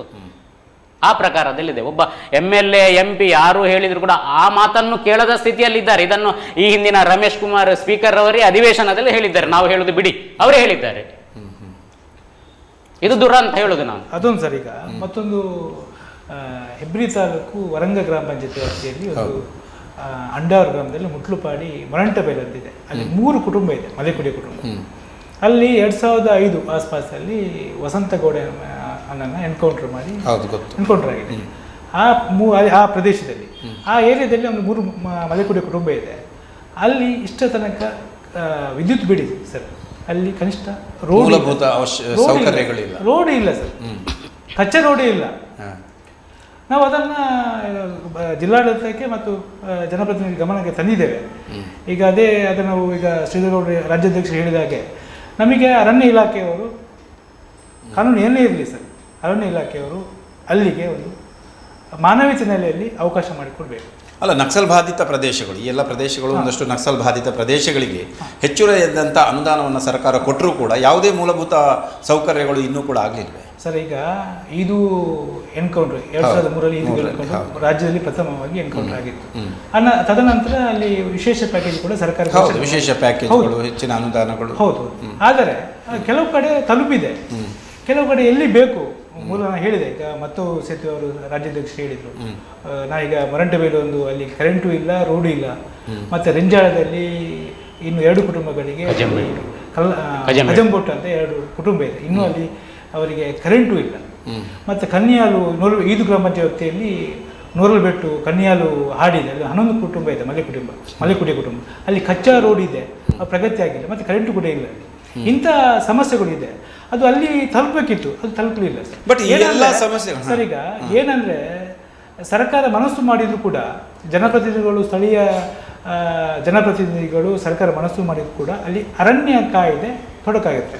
ಬಟ್ ಇದೊಂದು ಸಾರ್ವತ್ರಿಕ ಸಮಸ್ಯೆ ಆದರೂ ಕೂಡ ಮಲೆಕುಡಿಯರೇ ಯಾಕೆ ಇದಕ್ಕೆ ಹೆಚ್ಚಾಗಿ ಮುಂದೆ ಹೋಗಬೇಕು ಅಲ್ಲ, ಒಂದನೇದ್ದು ಇದು ಮಲೆಕುಡಿಯರಿಗೆ ನೇರವಾಗಿ ಯಾಕೆ ತಡ್ತದೆ? ನಾನು ಒಂದನೇದೇನು ಅಂತ ಹೇಳಿದರೆ, ಮಲೆಕುಡಿಯರು ಅರಣ್ಯದ ಪಶ್ಚಿಮ ಘಟ್ಟದ ಒಳಭಾಗದಲ್ಲಿ, ಅಂದರೆ ಗಡಿಯಿಂದ ಒಂದು 5-10 ಕಿಲೋಮೀಟರ್ ಒಳಭಾಗದಲ್ಲಿ ಜಾಸ್ತಿ ಕುಟುಂಬ ಇರುವಂಥದ್ದು ಮಲೆಕುಡಿಯರದು. ಹಾಗಂತ ರಿಮೋಟ್ ಏರಿಯಾದ, ಹಾಗಂತ ಬೇರೆಯವ್ರದ್ದು ಬ್ರಾಹ್ಮಣರದ್ದು ಮನೆ ಇಲ್ಲಿ ನಮ್ಮ ಕಬ್ಬಿನಾಲೆಯಲ್ಲಿ ಇದೆ, ಇಲ್ಲಿ ನೆರಿಯ ಈ ಕಡೆ ಇದೆ, ಎಲ್ಲ ಕಡೆ ಇದೆ. ಬಟ್ ಅವರೆಲ್ಲ ಮಾತಾಡ್ತಾ ಇಲ್ಲ. ಏನಿದ್ರು ಈ ಎಲ್ಲ ಸಮಸ್ಯೆಗಳಿಗೆ ತಾವೇ ಮುಖವಾಣಿ ಆಗ್ತೀರಿ ಅಂತ. ಸರ್ ಈಗ ರಾಜ್ಯಾಧ್ಯಕ್ಷರು ಹೇಳಿದ್ರು, ಆಗಲ್ಲ ಸಮಸ್ಯೆ ಎಲ್ಲಿ ಬಂದಿತ್ತು, ಮೂಲ ಸಮಸ್ಯೆ ಹೇಳಿದ್ರು. ಕುದುರೆಮುಖ ರಾಷ್ಟ್ರೀಯ ಉದ್ಯೋಗ ಘೋಷಣೆ ನಂತರನೇ ಇದು ಸಮಸ್ಯೆ ಅಲ್ಲ, ಅದು ಕೂಡ ನೇರವಾಗಿ ಯಾಕೆ ಬಾಧಿಸಿತು ತಮ್ಮನ್ನು ಅಂತ ಕೇಳಿದ್ದು. ಅದೇ ನಾವು ಅಲ್ಲಿ ವಾಸ ಮಾಡ್ತಾ ಇದ್ದೇವೆ, ಶತಮಾನಗಳಿಂದ ಅಲ್ಲಿ ವಾಸ ಮಾಡ್ತಾ ಇದ್ದೇವೆ. ಜನಾಂಗಕ್ಕೆ ಯಾಕೆ ನಾನು ಹೇಳ್ತೇನೆ. ಈಗ ಯಾವುದೇ ವ್ಯವಸ್ಥೆ ಇರಬಹುದು, ಅಲ್ಲಿ ಯಾರು ಪಾಪದವರಿದ್ದಾರೆ, ಯಾರು ಮುಗ್ಧರಿದ್ದಾರೆ ಅವರ ಮೇಲೆ ಗದ ಪ್ರಹಾರ, ಅಲ್ಲಿ ಶ್ರೀಮಂತರ ಮೇಲೆ ಪ್ರಹಾರ ಮಾಡುವಂಥದ್ದಿಲ್ಲ. ಈಗ ಅರಣ್ಯದಲ್ಲಿ ಪಶ್ಚಿಮ ಘಟ್ಟದಲ್ಲಿ ಏನಾದರೂ ಕಾಡು ಉಳಿದಿದ್ರೆ ಅದು ಮಲೆಕುಡಿಯರಿಂದ, ಅದು ನಾವು ಗಟ್ಟಿಯಾಗಿ ಘಂಟಾಘೋಷವಾಗಿ ಹೇಳ್ತೇವೆ ಮಲೆಕುಡಿ. ಅದೇ ಇನ್ನೊಂದು ನಾವು ಇದರಲ್ಲಿ ಆಲೋಚನೆ ಮಾಡಿದ್ರೆ ಎಷ್ಟು ಟಿಂಬರ್ ಮರ್ಚೆಂಟ್ಗಳು ಅಲ್ಲಿಂದ ದಿನನಿತ್ಯ ಅರಣ್ಯವನ್ನು ಲೂಟಿ ಮಾಡ್ತಾ ಇದ್ದಾರೆ. ರೆಸಾರ್ಟ್ಗಳು ಮಲೆಕುಡಿಯರು ಎಲ್ಲಿಯೂ ಮಾಡಲಿಲ್ಲ. ಶ್ರೀಮಂತರ ಮೇಲೆ ದಬ್ಬಾಳಿಕೆ ಮಾಡಲಿಕ್ಕೆ ಆಗೋದಿಲ್ಲ, ಅವರಿಗೆ ರಾಜಕೀಯ ಲಾಬಿ ಇದೆ, ಬೇರೆ ಬೇರೆ ಹಿಡಿತಗಳು ಅವರ ಇದರಲ್ಲಿ ಇದ್ದಾವೆ. ಮಲೆಕುಡಿಯರು ಮುಗ್ಧರು, ಅವರ ಮೇಲೆ ರಾಜಕೀಯ ಲಾಬಿಗಳಿಲ್ಲ, ಹಿಡಿತಗಳಿಲ್ಲ, ಅನುಕೂಲತೆಗಳಿಲ್ಲ. ಬಟ್ ಈ ಎಲ್ಲ ಪರಿಸ್ಥಿತಿಗಳನ್ನು ಪಶ್ಚಿಮ ಘಟ್ಟ ಕಾರ್ಯಪಡೆ ಅನಂತ ಆಶೀಸರ್ ಏನೋ ವರದಿ ಕೊಟ್ಟಾಗ ಇದನ್ನೆಲ್ಲ ಪ್ರಸ್ತುತಪಡಿಸಲಿಲ್ಲ ಅವರು. ಅಲ್ಲ, ಈ ಮಲೆಕುಡಿಯರ ಸಮಸ್ಯೆಗಳ ಬಗ್ಗೆ ಒಂದಷ್ಟು ಹೇಳಿದ್ರು ಅಂತ ಕಾಣುತ್ತೆ. ಅಲ್ಲ, ಮಲೆಕುಡಿಯರ ಪರಿಸ್ಥಿತಿಯ ಬಗ್ಗೆ ವರದಿಯಲ್ಲಿ ಹೇಳಿರ್ಬೋದು. ನಾನು ಹೇಳುವಂಥದ್ದು, ಅಲ್ಲಿ ಮುಗ್ಧ ಜನರ ಮೇಲೆ ಎಲ್ಲ ರೀತಿಯ ಹೇರುವಿಕೆಗಳು ಆಗ್ತಾ ಇದ್ದಾವೆ. ಅಲ್ಲಿ ಈಗ ಎನ್ಕೌಂಟರ್ ಆದ ಕೂಡಲೇ ಎಲ್ಲ ಕಡೆ ಪತ್ರಿಕೆಗಳಿರ್ಬೋದು, ಟಿ ವಿ ಮಾಧ್ಯಮಗಳಿರ್ಬೋದು ಎಂದು ಬಿಂಬಿಸುವುದೆಂಥದ್ದು ಮಲೆಕುಡಿಯ ಅಂತ ಹೇಳ್ತಾರೆ. ಆ ಭಾಗದಲ್ಲಿ ಇತರರು ಇದ್ದಾರೆ, ಎಲ್ಲಿಯೂ ಕೂಡ ಪ್ರಸ್ತಾಪ ಆಗೋದಿಲ್ಲ. ವಿಠ್ಠಲ ಮಲೆಕುಡಿಯ ಹೆಸರೇ ಪ್ರಸ್ತಾಪ ಆಗ್ತದೆ. ಈ ಹಿಂದೆ 2003ರಲ್ಲಿ ಬೊಲ್ಲೊಟ್ಟು ರಾಮ ಪೂಜಾರಿ ಅವರ ಮನೆಯಲ್ಲಿ ಎನ್ಕೌಂಟರ್ ಆಯಿತು. ಅದು ದುರಂತ ನೋಡಿ. ಎನ್ಕೌಂಟರ್ ಆಗಿ 20, 21, 22 ವರ್ಷ ಆಯಿತು. ಆವಾಗ ಈ ರಾಜ್ಯದ ಪ್ರಿನ್ಸಿಪಾಲ್ ಸೆಕ್ರೆಟರಿ ಚಿರಂಜೀವಿ ಸಿಂಗ್ ಅವರಲ್ಲಿ ಬಂದಿದ್ರು, ಮಾಜಿ ಮುಖ್ಯಮಂತ್ರಿಗಳಿಗೆ ಬಂದಿದ್ರು, ಉನ್ನತ ಮಟ್ಟದ ಅಧಿಕಾರಿಗಳು ಬಂದಿದ್ರು. ಬಂದು ಬೆನ್ನು ತಟ್ಟಿ ಹೋದ್ರು, ನಿಮಗೆ ಮನೆ ಮಾಡಿ ಕೊಡ್ತೇವೆ, ಬಾಕಿದ್ದು ಮಾಡಿ ಕೊಡ್ತೇವೆ. ಇಷ್ಟರ ತನಕ ಅಲ್ಲಿ ಮನೆ ಬಿಡಿ, ಆ ಏರಿಯಾದಲ್ಲಿ ರಸ್ತೆಯೂ ಆಗಲಿಲ್ಲ, ಸಂಪರ್ಕ ಸೇತುವೆ ಕೂಡ ಆಗಲಿಲ್ಲ. ಇದು ದುರಂತ. ಈ ರೀತಿ ಜನಗಳಿಗೆ ಪೊಳ್ಳು ಆಶ್ವಾಸನೆಗಳನ್ನೇ ಕೊಟ್ಟರೆ, ಬೆನ್ನು ತಟ್ಟಿ ಹೋದರೆ ಜನರ ಪರಿಸ್ಥಿತಿ ಎಂಥದ್ದು? ಅದನ್ನು ಮಾಡುವವರು ಯಾರು? ಜನ ಯಾವ ರೀತಿ ಮತ್ತೆ ಸರ್ಕಾರ ಜೊತೆ ಕೈ ಜೋಡಿಸಬೇಕು, ಸರ್ಕಾರದ ಮಾತುಗಳನ್ನು ಆಲಿಸಬೇಕು. ಸರ್ಕಾರ ಯಾಕೆ ನಿರ್ಲಕ್ಷ್ಯ ಮಾಡ್ತಾ ಇದೆ? ಸರ್ಕಾರ ಒಂದು ಕಾರಣ ಕೊಡಬಹುದು. ಈ ಎಲ್ಲ ಹೋರಾಟಗಳು ನಕ್ಸಲ್ ಹೋರಾಟದೊಂದಿಗೆ ಒಂದಷ್ಟು ಸಂಪರ್ಕವನ್ನು ಹೊಂದಿದೆ ಅನ್ನುವಂಥ ಅನುಮಾನ ಇದ್ದಿರಬಹುದು. ಅದಕ್ಕೇನು ಸ್ಪಷ್ಟನೆ ಕೊಡ್ತೀರಾ? ಅಲ್ಲ, ಸರ್ಕಾರಕ್ಕೆ ಸ್ಪಷ್ಟ ಗೊತ್ತಿದೆ. ಒಂದು ವೇಳೆ ನಕ್ಸಲ್ ಚಟುವಟಿಕೆ ಜೊತೆ ಆ ಭಾಗದ ಜನ ಸಪೋರ್ಟ್ ಮಾಡ್ತಾರೆ ಅಂತ ಹೇಳಿದರೆ, ಈ ಭಾಗದಲ್ಲಿ ನಕ್ಸಲರ ಸಂಖ್ಯೆ 1000 ಗಟ್ಟಲೆ ಆಗ್ತಿತ್ತು. ಅಲ್ಲಿ 1-2 ಜನ ನಕ್ಸಲರು ಈ ಭಾಗದಲ್ಲಿ ಇದ್ದಾರೆ ಅಂತ ಹೇಳಿದರೆ ಅದರ ಅರ್ಥ ಎಂತದ್ದು ಹೇಳಿದರೆ ಸಪೋರ್ಟ್ ಕೊಡ್ತಾ ಇಲ್ಲ ಅನ್ನೋಂಥದ್ರ ಅರ್ಥ. ಇನ್ನೊಂದೇನು ಅಂತ ಹೇಳಿದರೆ, 2-3 ಜನ ಎಲ್ಲಿಯಾದರೂ ನಕ್ಸಲ್ ಚಟುವಟಿಕೆಯಲ್ಲಿ ಇದ್ದಾರೆ ಅಂತಾದರೆ ಅವರು ಸಿದ್ಧಾಂತವನ್ನು ಒಪ್ಪಿ ಹೋದದ್ದಲ್ಲ, ಅವರ ಬದುಕಿನ ಪ್ರಶ್ನೆ, ಅವರು ನೆಲೆಯನ್ನು ಕಳ್ಕೊಳ್ಬೇಕು ಅನ್ನುವಂಥ ಒಂದು ಸ್ಥಿತಿ ಬಂದಾಗ ಅವರ ಕೆಲವು ಮಾತುಗಳನ್ನು ಕೇಳಿ ಅವು ಬ್ರೈನ್ ವಾಶ್ ಆಗಿದ್ದಾರೆ. ಅದೇ ಮುಗ್ಧರ ಮೇಲೆ, ಅಲ್ಲಿ ಬೇರೆ ಶ್ರೀಮಂತರು ಇದ್ದಾರೆ, ಅವರ ಮೇಲೆ ಆ ರೀತಿಯ ಒಂದು ಬ್ರೈನ್ ವಾಶ್ ಮಾಡಿ ಕೆಲಸ ಮಾಡ್ಲಿಕ್ಕೆ ಹೋಗ್ಲಿಲ್ಲ. ಅದು ಬ್ರೈನ್ ವಾಶ್ ಆಗುದಿಲ್ಲ, ಅವರು ನಮ್ಮವರು ಆಗಿದ್ದಾರೆ. ಹಾಗಾಗಿ ಇವರನ್ನು ಇದು ಸಾಮಾಜಿಕ ಸಮಸ್ಯೆ ಅಂತ ಕೂಡ ಪರಿಗಣಿಸಬೇಕು ಅಂತ ನಾನು ಹೇಳುದು. ಇದನ್ನು ಸಾಮಾಜಿಕ ಸಮಸ್ಯೆ ಅಂತ ಪರಿಗಣಿಸಬೇಕು. ಈಗ 1-2-3 ಹೋಗಿದ್ರೆ ಅವರನ್ನು ಇವತ್ತು ದೊಡ್ಡ ಮಟ್ಟದಲ್ಲಿ ಟೆರರಿಸ್ಟ್ ತರ ವೈಭವೀಕರಣ ಮಾಡುವಂಥದ್ದೆಲ್ಲ ಅಷ್ಟು ಸರಿಯಲ್ಲ. ಮೂಲ ಹುಡುಕಬೇಕು. ಅಂತ ಹಾಗಂತೇಳಿ ನಾನು ಅದನ್ನು ವಾದ ಮಾಡೋದಲ್ಲ, ಅದು ಸರಿ ಅಂತ ಹೇಳುವುದಲ್ಲ. ನಕ್ಸಲ್ ಚಟುವಟಿಕೆ ಇರ್ಬೋದು, ಅದೆಲ್ಲ ನಾನು ಅದನ್ನು ಒಪ್ಪುವುದಿಲ್ಲ. ಆ ಚಟುವಟಿಕೆ ಹಿಂಸೆ ಮಾಡುವ ಸಂಘ ಸಂಪೂರ್ಣವಾಗಿ ವಿರುದ್ಧ ಅಂತ ಹೇಳಿದ್ರೆ, ಹಾಗಂತೇಳಿ ಅಮಾಯಕರ ಮೇಲೆ ಪೊಲೀಸ್ ಇಲಾಖೆಯವರು ದಬ್ಬಾಳಿಕೆ ಮಾಡುವುದು, ದೌರ್ಜನ್ಯ ಮಾಡುವುದು, ಅದೇ ನೆಪವಾಗಿ ನಕ್ಸಲ್ ಚಟುವಟಿಕೆ ನೆಪವಾಗಿ ಇಟ್ಟುಕೊಂಡು ನಮ್ಮವರ ಮೇಲೆ ದೌರ್ಜನ್ಯ ಮಾಡುವಂಥದ್ದು, ದಬ್ಬಾಳಿಕೆ ಮಾಡುವಂಥದ್ದು, ಕಿರುಕುಳ ಕೊಡುವಂಥದ್ದನ್ನು ನಾವು ಒಪ್ಪುವುದಿಲ್ಲ. ಅಂತ ಉದಾಹರಣೆಗಳು ಇವೆಯಾ? ಅಂತ ಉದಾಹರಣೆ ಮೊನ್ನೆ ತಾನೇ ಇಲ್ಲಿ ಹೆಬ್ರಿ ಸ್ಟೇಷನ್ನಲ್ಲಿ ಮಾಹಿತಿ ಕೊಡಲಿಲ್ಲ ಅಂತ ಅನ್ನುವ ಕಾರಣಕ್ಕೆ ಜಯಂತ್ ಅನ್ನುವನನ್ನು ಸ್ಟೇಷನ್ಗೆ ತಂದು ಬೆಳಿಗ್ಗೆಯಿಂದ ಸಂಜೆ ತನಕ ಕೂರಿಸಿದ್ರು. ನಾವು ಕೇಳಿದ್ವಿ, ಪ್ರಶ್ನೆ ಮಾಡಿದ್ವಿ, ನಮ್ಮ ಮಲೆಕುಡಿಯ ಸಂಘಟನೆಯವರು ಮತ್ತು ಗ್ರಾಮಸ್ಥರು, ಪಂಚಾಯತ್ ಅಧ್ಯಕ್ಷರೆಲ್ಲ ಬಂದರು.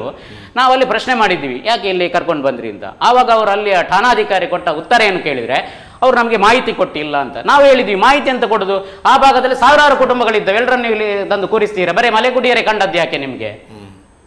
ಅದು ಕೂಡ ಪಾಪದ ಮಲೆಕುಡಿಯರೇ ಯಾಕೆ ಕಂಡದ್ದು? ಬಾಕಿ ಅವರಲ್ಲಿ ಪ್ರಹಾರ ಮಾಡ್ತಾ ಇದ್ದಾರೆ. ಇದು ಗದ್ದ ಪ್ರಹಾರ ಅಲ್ವಾ? ಬೇರೆಯವರು ಕಾಣಲೇ ಇಲ್ವಾ? ಸರ್, ಮಾನ್ಯ ಗಂಗಾಧರ್ ಗೌಡ ಅವರೇ, ಇಲ್ಲಿ ಮುಖ್ಯವಾಗಿ ಈಗ ಅಂದರೆ ಮುಗ್ಧರ ಮೇಲೆ ಪ್ರಹಾರ ಮಾಡಬೇಕಿದ್ರೆ ಮತ್ತು ಮಲೆಕುಡಿಯರು ಪಾಪದವರು ಅಂತ ಅವರು ತಿಳಿದುಕೊಂಡೇ ಇಂಥದ್ದನ್ನೆಲ್ಲ ಹೇರು ಮಾಡಬೇಕಿದ್ರೆ ಅವರ ಪರಿಸ್ಥಿತಿಯೂ ಕೂಡ ಹಾಗೆ ಇದ್ದಿರಬೇಕು ಅಂತ ನನ್ನ ಭಾವನೆ. ಈ ಹಿನ್ನೆಲೆಯಲ್ಲಿ ಕೇಳೋದಾದರೆ, ಮಲೆಕುಡಿಯರ ಸಾಮಾಜಿಕ, ಶೈಕ್ಷಣಿಕ, ಔದ್ಯೋಗಿಕ ಪರಿಸ್ಥಿತಿ, ಆರ್ಥಿಕ ಪರಿಸ್ಥಿತಿ ಯಾವ ರೀತಿಯಲ್ಲಿದೆ ಪ್ರಸಕ್ತವಾಗಿ? ಒಂದಷ್ಟು ಬದಲಾವಣೆಗಳು ಆಗಲಿಲ್ವೇ ಸರ್? ಈಗ ಮಲೆಕುಡಿಯರು ಪೆನ್ ಹಿಡಿಯೋರು ಸರ್.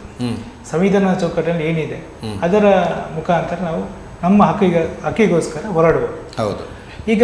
ನಾವೀಗ ಸರ್ಕಾರಕ್ಕೆ ನಾವು ಹಲವು ವರ್ಷಗಳಿಂದ ನಮ್ಮ ಸಾಮಾಜಿಕ, ನೀವು ಹೇಳಿದಾಗೆ ಸಾಮಾಜಿಕ ಆಗಿರ್ಬೋದು, ಔದ್ಯೋಗಿಕ ಆಗಿರ್ಬೋದು, ಆರ್ಥಿಕವಾಗಿ ಆಗಿರ್ಬೋದು, ನಾವೀಗ ಏನೆಲ್ಲ ಬೇಡಿಕೆ ಇದೆ ಅದನ್ನು ಈಡೇರಿಸಬೇಕಂತೇಳಿ ಹಲವು ವರ್ಷಗಳಿಂದ ನಾವು ಬೇಡಿಕೆ ಹಕ್ಕೊತ್ತಾಯಗಳನ್ನು ಮಾಡ್ತಾ ಇದ್ದೇವೆ.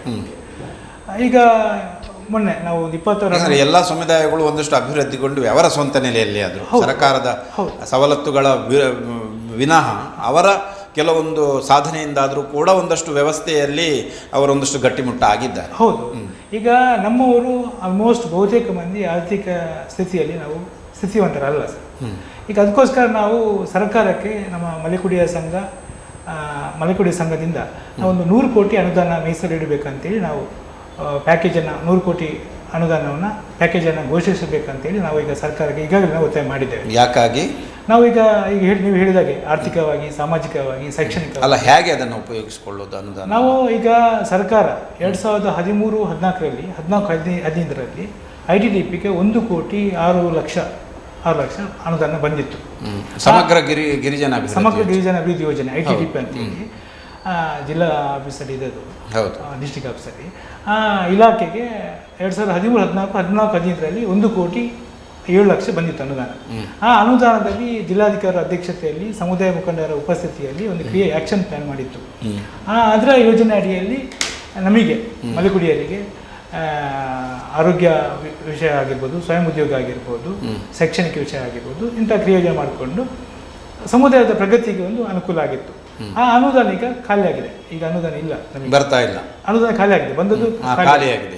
ನಾವು ಈಗ ಕೇಳ್ತಾ ಇರೋದು, ನಾವು ಈಗಾಗಲೇ ಮನವಿ ಮಾಡಿದ್ದೇವೆ. DC ಮಾನ್ಯ ಜಿಲ್ಲಾಧಿಕಾರಿ ಮೂಲಕ ಮುಖ್ಯಮಂತ್ರಿಗಳ ಮನವಿ ಮಾಡಿದ್ದೇವೆ. ಕನಿಷ್ಠ ನಮಗೆ 100 ಕೋಟಿಯನ್ನು ಅನುದಾನ ಕೂಡಲೇ ಬಿಡುಗಡೆ ಮಾಡಬೇಕಂತ ನಾವು ಈಗ ಆಗ್ರಹವನ್ನು ಮಾಡ್ತಾ ಇದ್ದೇವೆ.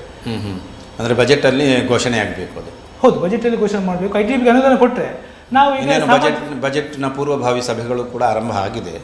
ಅದರಿಂದ ಬಜೆಟ್ನಲ್ಲಿ ಘೋಷಣೆ ಮಾಡಬೇಕು. ಹೌದು, ವಿಶೇಷ ಪ್ಯಾಕೇಜ್ ಘೋಷಣೆ ಮಾಡಬೇಕು. ಸಮುದಾಯದ ಸಮಗ್ರ ಅಭಿವೃದ್ಧಿಗೆ ಅದು ಅನುಕೂಲ ಆಗುತ್ತೆ ಅದು ಕೊಟ್ಟರೆ. ಅಂದರೆ ಸ್ವಉದ್ಯೋಗವನ್ನು ಮಾಡಲಿಕ್ಕೆ, ಸ್ವಉದ್ಯೋಗ ಆಗಿರ್ಬೋದು, ಶೈಕ್ಷಣಿಕ ಆಗಿರ್ಬೋದು, ಆರೋಗ್ಯ ಸಂಬಂಧಪಟ್ಟ. ಅಂದರೆ ಪರಿಸ್ಥಿತಿ ಹೇಗಿದೆ? ಅಷ್ಟೊಂದು ಸಮಂಜಸ ಆಗಿಲ್ವ? ಈಗ ತೃಪ್ತಿಕರ ಆಗಿಲ್ವಾ? ಇಲ್ಲ ಸರ್. ಈಗ ನಮ್ಮೀಗ ಮೂಲಭೂತ ಸಮಸ್ಯೆ, ಹೈಯರ್ ಎಜುಕೇಶನ್ಗೆ ಹೋಗುವ ಅಂಥದ್ದೆಲ್ಲ ಅವಕಾಶಗಳು ಇದ್ರೂ ಕೂಡ ವಂಚಿತರಾಗ್ತಾ ಇದ್ದಾರೆ. ಹೌದು, ಅವಕಾಶ ವಂಚಿತರಾಗ್ತಿದ್ದಾರೆ. ನಮ್ಮ ಮೂಲ ಸಮಸ್ಯೆ ಅಂದರೆ ಮೂಲಭೂತ ಸೌಕರ್ಯ ಒದಗಿಸಿದರೆ, ಅದರ 100 ಕೋಟಿಯಲ್ಲಿ ಅದು ಕೂಡ ಬಂತು, ಮೂಲಭೂತ ಸೌಕರ್ಯ ಬಂತು. ಅದನ್ನು ಒದಗಿಸಿದರೆ ನಮ್ಮವರು ಒಂದಷ್ಟು ಪ್ರಗತಿಗೆ ಒಂದು ಕಾರಣ ಆಗ್ತಾರೆ. ಇಲ್ಲದ್ರೆ ಸಮುದಾಯ ಪ್ರಗತಿಗೆ, ಈಗ ಸಮಾಜದ ಮುಖ್ಯವಾಹಿನಿ ಬರಬೇಕಾದ್ರೆ ಒಂದು 100 ಕೋಟಿ ಕೊಡಲಿ ಸರ್. ಈಗ 100 ಕೋಟಿ ದೊಡ್ಡ ವಿಷಯ ಅಲ್ಲ. ಒಂದು ಸಮುದಾಯ ಪ್ರಗತಿ ಮಾಡಿದ್ರೆ ಒಂದು ಇಚ್ಛಾಶಕ್ತಿ ಇದ್ದರೆ ಕೊಡ್ಬೋದು. ಈ ಬೇಡಿಕೆಯನ್ನು ಎಲ್ಲಿ ಸಲ್ಲಿಸಿದ್ದೀರಿ ತಾವು? ನಾವೀಗ ಜಿಲ್ಲಾಧಿಕಾರಿ ಮೂಲಕ 26/11/2024 ಅಂದು ಜಿಲ್ಲಾಧಿಕಾರಿ ಮೂಲಕ CM ಅವರಿಗೆ ಮನವಿ ಕೊಟ್ಟಿದ್ದೇವೆ. ಮತ್ತು ಹಲವು ಬಾರಿ ನಾವು ಅಂಚೆ ಮೂಲಕ ಕೂಡ ನಾವು ಮನವಿ ಮಾಡಿದ್ದೇವೆ. ಪರಿಸರ ಸಂರಕ್ಷಣೆಯ ನೆಪದಲ್ಲಿ ಮಲೆಕುಡಿಯರನ್ನು ಟಾರ್ಗೆಟ್ ಮಾಡಬಾರ್ದು ಅಂತ ತಾವು ಹೇಳೋದು. ಹೌದು. ಅದರೊಟ್ಟಿಗೆ ಈಗ ಈಗ ರಾಜ್ಯಾಧ್ಯಕ್ಷರು ಹೇಳಿದಂತೆ ಪರಿಸರ ಸಂರಕ್ಷಣೆಯಲ್ಲಿ ನಾವು ಮಲೆಕುಡಿಯವರು ಮೊದಲಿಗರು ಸರ್. ಪರಿಸರ ಸಂರಕ್ಷಣೆ ನಮ್ಮ ಆದ್ಯ ಕರ್ತವ್ಯ, ನಾವು ಅದು ಪ್ರಥಮ ಆದ್ಯತೆ ಕೊಡ್ತೇವೆ. ಅದರೊಟ್ಟಿಗೆ ನಮ್ಮ ಸುಸ್ಥಿರ ಅಭಿವೃದ್ಧಿ ಏನಿದೆ ಅದು ಕೂಡ ನಾವು ಬಯಸ್ತೇವೆ. ಇವನ್ ಬಯೋಡೈವರ್ಸಿಟಿ ಪ್ರೊಟೆಕ್ಷನ್ಗೂ ಕೂಡ ತಮ್ಮ ಕೊಡುಗೆ ಅಪಾರವಾಗಿದೆ. ಹೌದು. ಅದರೊಟ್ಟಿಗೆ ನಾವು ಈಗ ಕಿರುಅರಣ್ಯ ಉತ್ಪನ್ನ ಸಂಗ್ರಹ, ನಮ್ಮದು ಮೂಲ ಜೀವನಾಧಾರ ಕಿರುಅರಣ್ಯ ಉತ್ಪನ್ನ ಸಂಗ್ರಹ, ಅದು ಶತಮಾನಗಳಿಂದ ನಾವು ಅದನ್ನು ಮಾಡ್ತಾ ಇದ್ದೇವೆ. ಕನಿಷ್ಠ ಈಗ ಸರ್ಕಾರ ಕನಿಷ್ಠ ಬೆಂಬಲ ಬೆಲೆ ಘೋಷಿಸಬೇಕಂತೇಳಿ ಈಗ ನಾವು ಕೂಡ ಮನವಿ ಮಾಡಿದ್ದೇವೆ. ಆಗ್ರಹ ಈ ಮೂಲಕ ನಿಮ್ಮ ಮಾಧ್ಯಮದ ಮುಖಾಂತರ ಆಗ್ರಹವನ್ನು ಮಾಡ್ತೇವೆ. ಬಟ್ ಆ ಮೌಲ್ಯ ಉತ್ಪನ್ನಗಳು ಈಗೆಲ್ಲ ಟ್ರೆಂಡ್ ಬದಲಾಗ್ತಾ ಇದೆ, ಅದನ್ನ ವ್ಯಾಲ್ಯೂ ಆಡೆಡ್ ಮಾಡೋದು, ಮೌಲ್ಯವರ್ಧನೆ ಮಾಡೋದಕ್ಕೆ ಅಥವಾ ರಫ್ತು ಮಾಡೋದಕ್ಕೆ ಒಂದೊಂದು ಹೊಸ ಹೊಸ ಆವಿಷ್ಕಾರಗಳು ಆಗಬೇಕು. ಈ ಹಿನ್ನೆಲೆಯಲ್ಲಿ ಏನಾದರೂ ತಾವು ಸಂಘ ಕೂತ್ಕೊಂಡು ಚರ್ಚಿಸ್ತಾ ಇದೆಯಾ ಸರ್? ಈಗ ಕೇಂದ್ರ ಸರ್ಕಾರ ರೈತರಿಗೆ ಕನಿಷ್ಠ ಬೆಂಬಲ ಬೆಲೆ ಈಗ ಘೋಷಣೆ ಮಾಡ್ತಾ ಇದೆ. ರಾಜ್ಯ ಸರ್ಕಾರ ಇತ್ತೀಚೆಗೆ ನಾನು ನನ್ನ ಪೇಪರಲ್ಲಿ ನೋಡಿದೆ, ಕೋಲಾರದಲ್ಲಿ ಆಹಾರ ಸಚಿವರು ಮುನಿಯಪ್ಪ ಸರ್ ಅವರು ಒಂದು ರಾಗಿಗೆ ಕನಿಷ್ಠ ಬೆಂಬಲ ಬೆಲೆ ಘೋಷಣೆ ಮಾಡಬೇಕಂತ ನಾನು ಪೇಪರಲ್ಲಿ ನೋಡಿದ್ದೆ. ಅದನ್ನು ಈಗ ನಾವು ಕೂಡ ಒಂದು ಆಗ್ರಹ ಮಾಡ್ತಾ ಇದ್ದೇವೆ. ಕಿರುಅರಣ್ಯ ಉತ್ಪನ್ನ ಸಂಗ್ರಹವನ್ನು ಸರ್ಕಾರನೇ ಖರೀದಿ ಮಾಡಬೇಕು. ಸರ್ಕಾರ ಖರೀದಿ ಮಾಡಿದ್ರೆ ಒಂದಷ್ಟು ಮಾರ್ಕೆಟಲ್ಲಿ ಒಂದು ಉತ್ತಮ ಬೆಲೆ, ಗುಣಮಟ್ಟದ ಬೆಲೆ ನಮಗೆ ಸಿಗುತ್ತೆ. ನಮಗೀಗ ನಮ್ಮ ಯಾವ ಎಲ್ಲ ಕಿರು ಅರಣ್ಯ ಉತ್ಪನ್ನಗಳು, ರಾಮಪತ್ರ ಆಗಿರ್ಬೋದು, ಮಂತುಗುಳಿ ಆಗಿರ್ಬೋದು, ಜೇನುತುಪ್ಪ ಆಗಿರ್ಬೋದು, ದಾಲ್ಚಿನ್ನಿ ಆಗಿರ್ಬೋದು, ಕಾಳುಮೆಣಸು ಆಗಿರ್ಬೋದು, ಇಂಥ ಬೆಳೆಗಳು ಇದೆ ಸರ್. ಇದು ಆರೋಗ್ಯಕ್ಕೆ ಒಳ್ಳೆಯ ಉತ್ಪಾದನೆ ಇದು. ಈಗ ಇದು ಅಂದರೆ ಈಗ ಈ ಏನಿದೆ ಪದಾರ್ಥಗಳು ಏನಿದೆ, ಕಿರುಅರಣ್ಯ ಉತ್ಪನ್ನ ಏನಿದೆ, ಅದು ಆರೋಗ್ಯಕ್ಕೆ ಕೂಡ ಒಂದು ಒಳ್ಳೆಯ ಪರಿಣಾಮ ಬೀರುತ್ತೆ ಸರ್, ವಿದೌಟ್ ಕೆಮಿಕಲ್. ಬಟ್ ಇದೆಲ್ಲ ಮಾಡಬೇಕಿದ್ರೆ ಬ್ರ್ಯಾಂಡಿಂಗ್ ನಾವು ಕೇಳ್ತೇವೆ ಸರ್. ಈಗ ನಮಗೆ ನಾವು ಏನು ಮಲೆಕುಡಿಯರು ಮತ್ತು ಅರಣ್ಯವಾಸಿಗಳು ಏನು ಶ್ರಮ ಪಡ್ತಾರೆ, ಅದಕ್ಕೆ ಪೂರಕವಾಗಿ ಆದಾಯ ಬರ್ತಾ ಇಲ್ಲ, ನಮಗೆ ಸಿಗ್ತಾ ಇಲ್ಲ. ಅಲ್ಲ, ಅದೇ ಬ್ರ್ಯಾಂಡಿಂಗ್ ಎಲ್ಲ ಮಾಡಲಿಕ್ಕೆ ಕಿರು ಉದ್ಯಮಕ್ಕೆ ಅಲ್ಲಿ ಲೈಸೆನ್ಸ್ ಕೊಡಬೇಕು ಅಂತ ಇರತ್ತಾವು. ಹೌದು. ಒಂದು ನಾವು ಓಪನ್ ಮಾರ್ಕೆಟ್ ಮಾಡಬೇಕು, ಒಂದು ಓಪನ್ ಮಾರ್ಕೆಟ್ ಇದೆ, ಆದರೂ ಈಗ ಅದನ್ನು ಖರೀದಿ ಮಾಡೋರು ಕಮ್ಮಿ ಸಂಖ್ಯೆಯಲ್ಲಿ ಇದ್ದಾರೆ ಉದ್ಯಮಿಗಳು.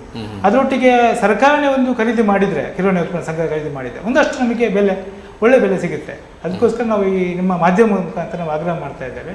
ಕಿರುಅರಣ್ಯ ಉತ್ಪನ್ನ ಏನಿದೆ ಅದಕ್ಕೆ ಕನಿಷ್ಠ ಬೆಂಬಲ ಬೆಲೆ ಘೋಷಣೆ ಮಾಡಬೇಕು ಮತ್ತು ಸರ್ಕಾರನೇ ಖರೀದಿ ಮಾಡಬೇಕಂತೇಳಿ ನಾವು ಆಗ್ರಹವನ್ನು ಮಾಡ್ತಾ ಇದ್ದೇವೆ. ಶ್ರೀಧರಗೌಡ ಅವರೇ, ಈಗ ಬೇಡಿಕೆಗಳ ಪಟ್ಟಿ ದೊಡ್ಡದಿದೆ, ಆದರೂ ಕೂಡ ತತ್ಕ್ಷಣದಲ್ಲಿ ಆದ್ಯತೆಯ ಮೇರೆಗೆ ಬೇಡಿಕೆಗಳನ್ನು ಈಡೇರಿಸಬೇಕಿದ್ರೆ ಏನೇನು ಮಾಡಬೇಕು ಸರ್ಕಾರ?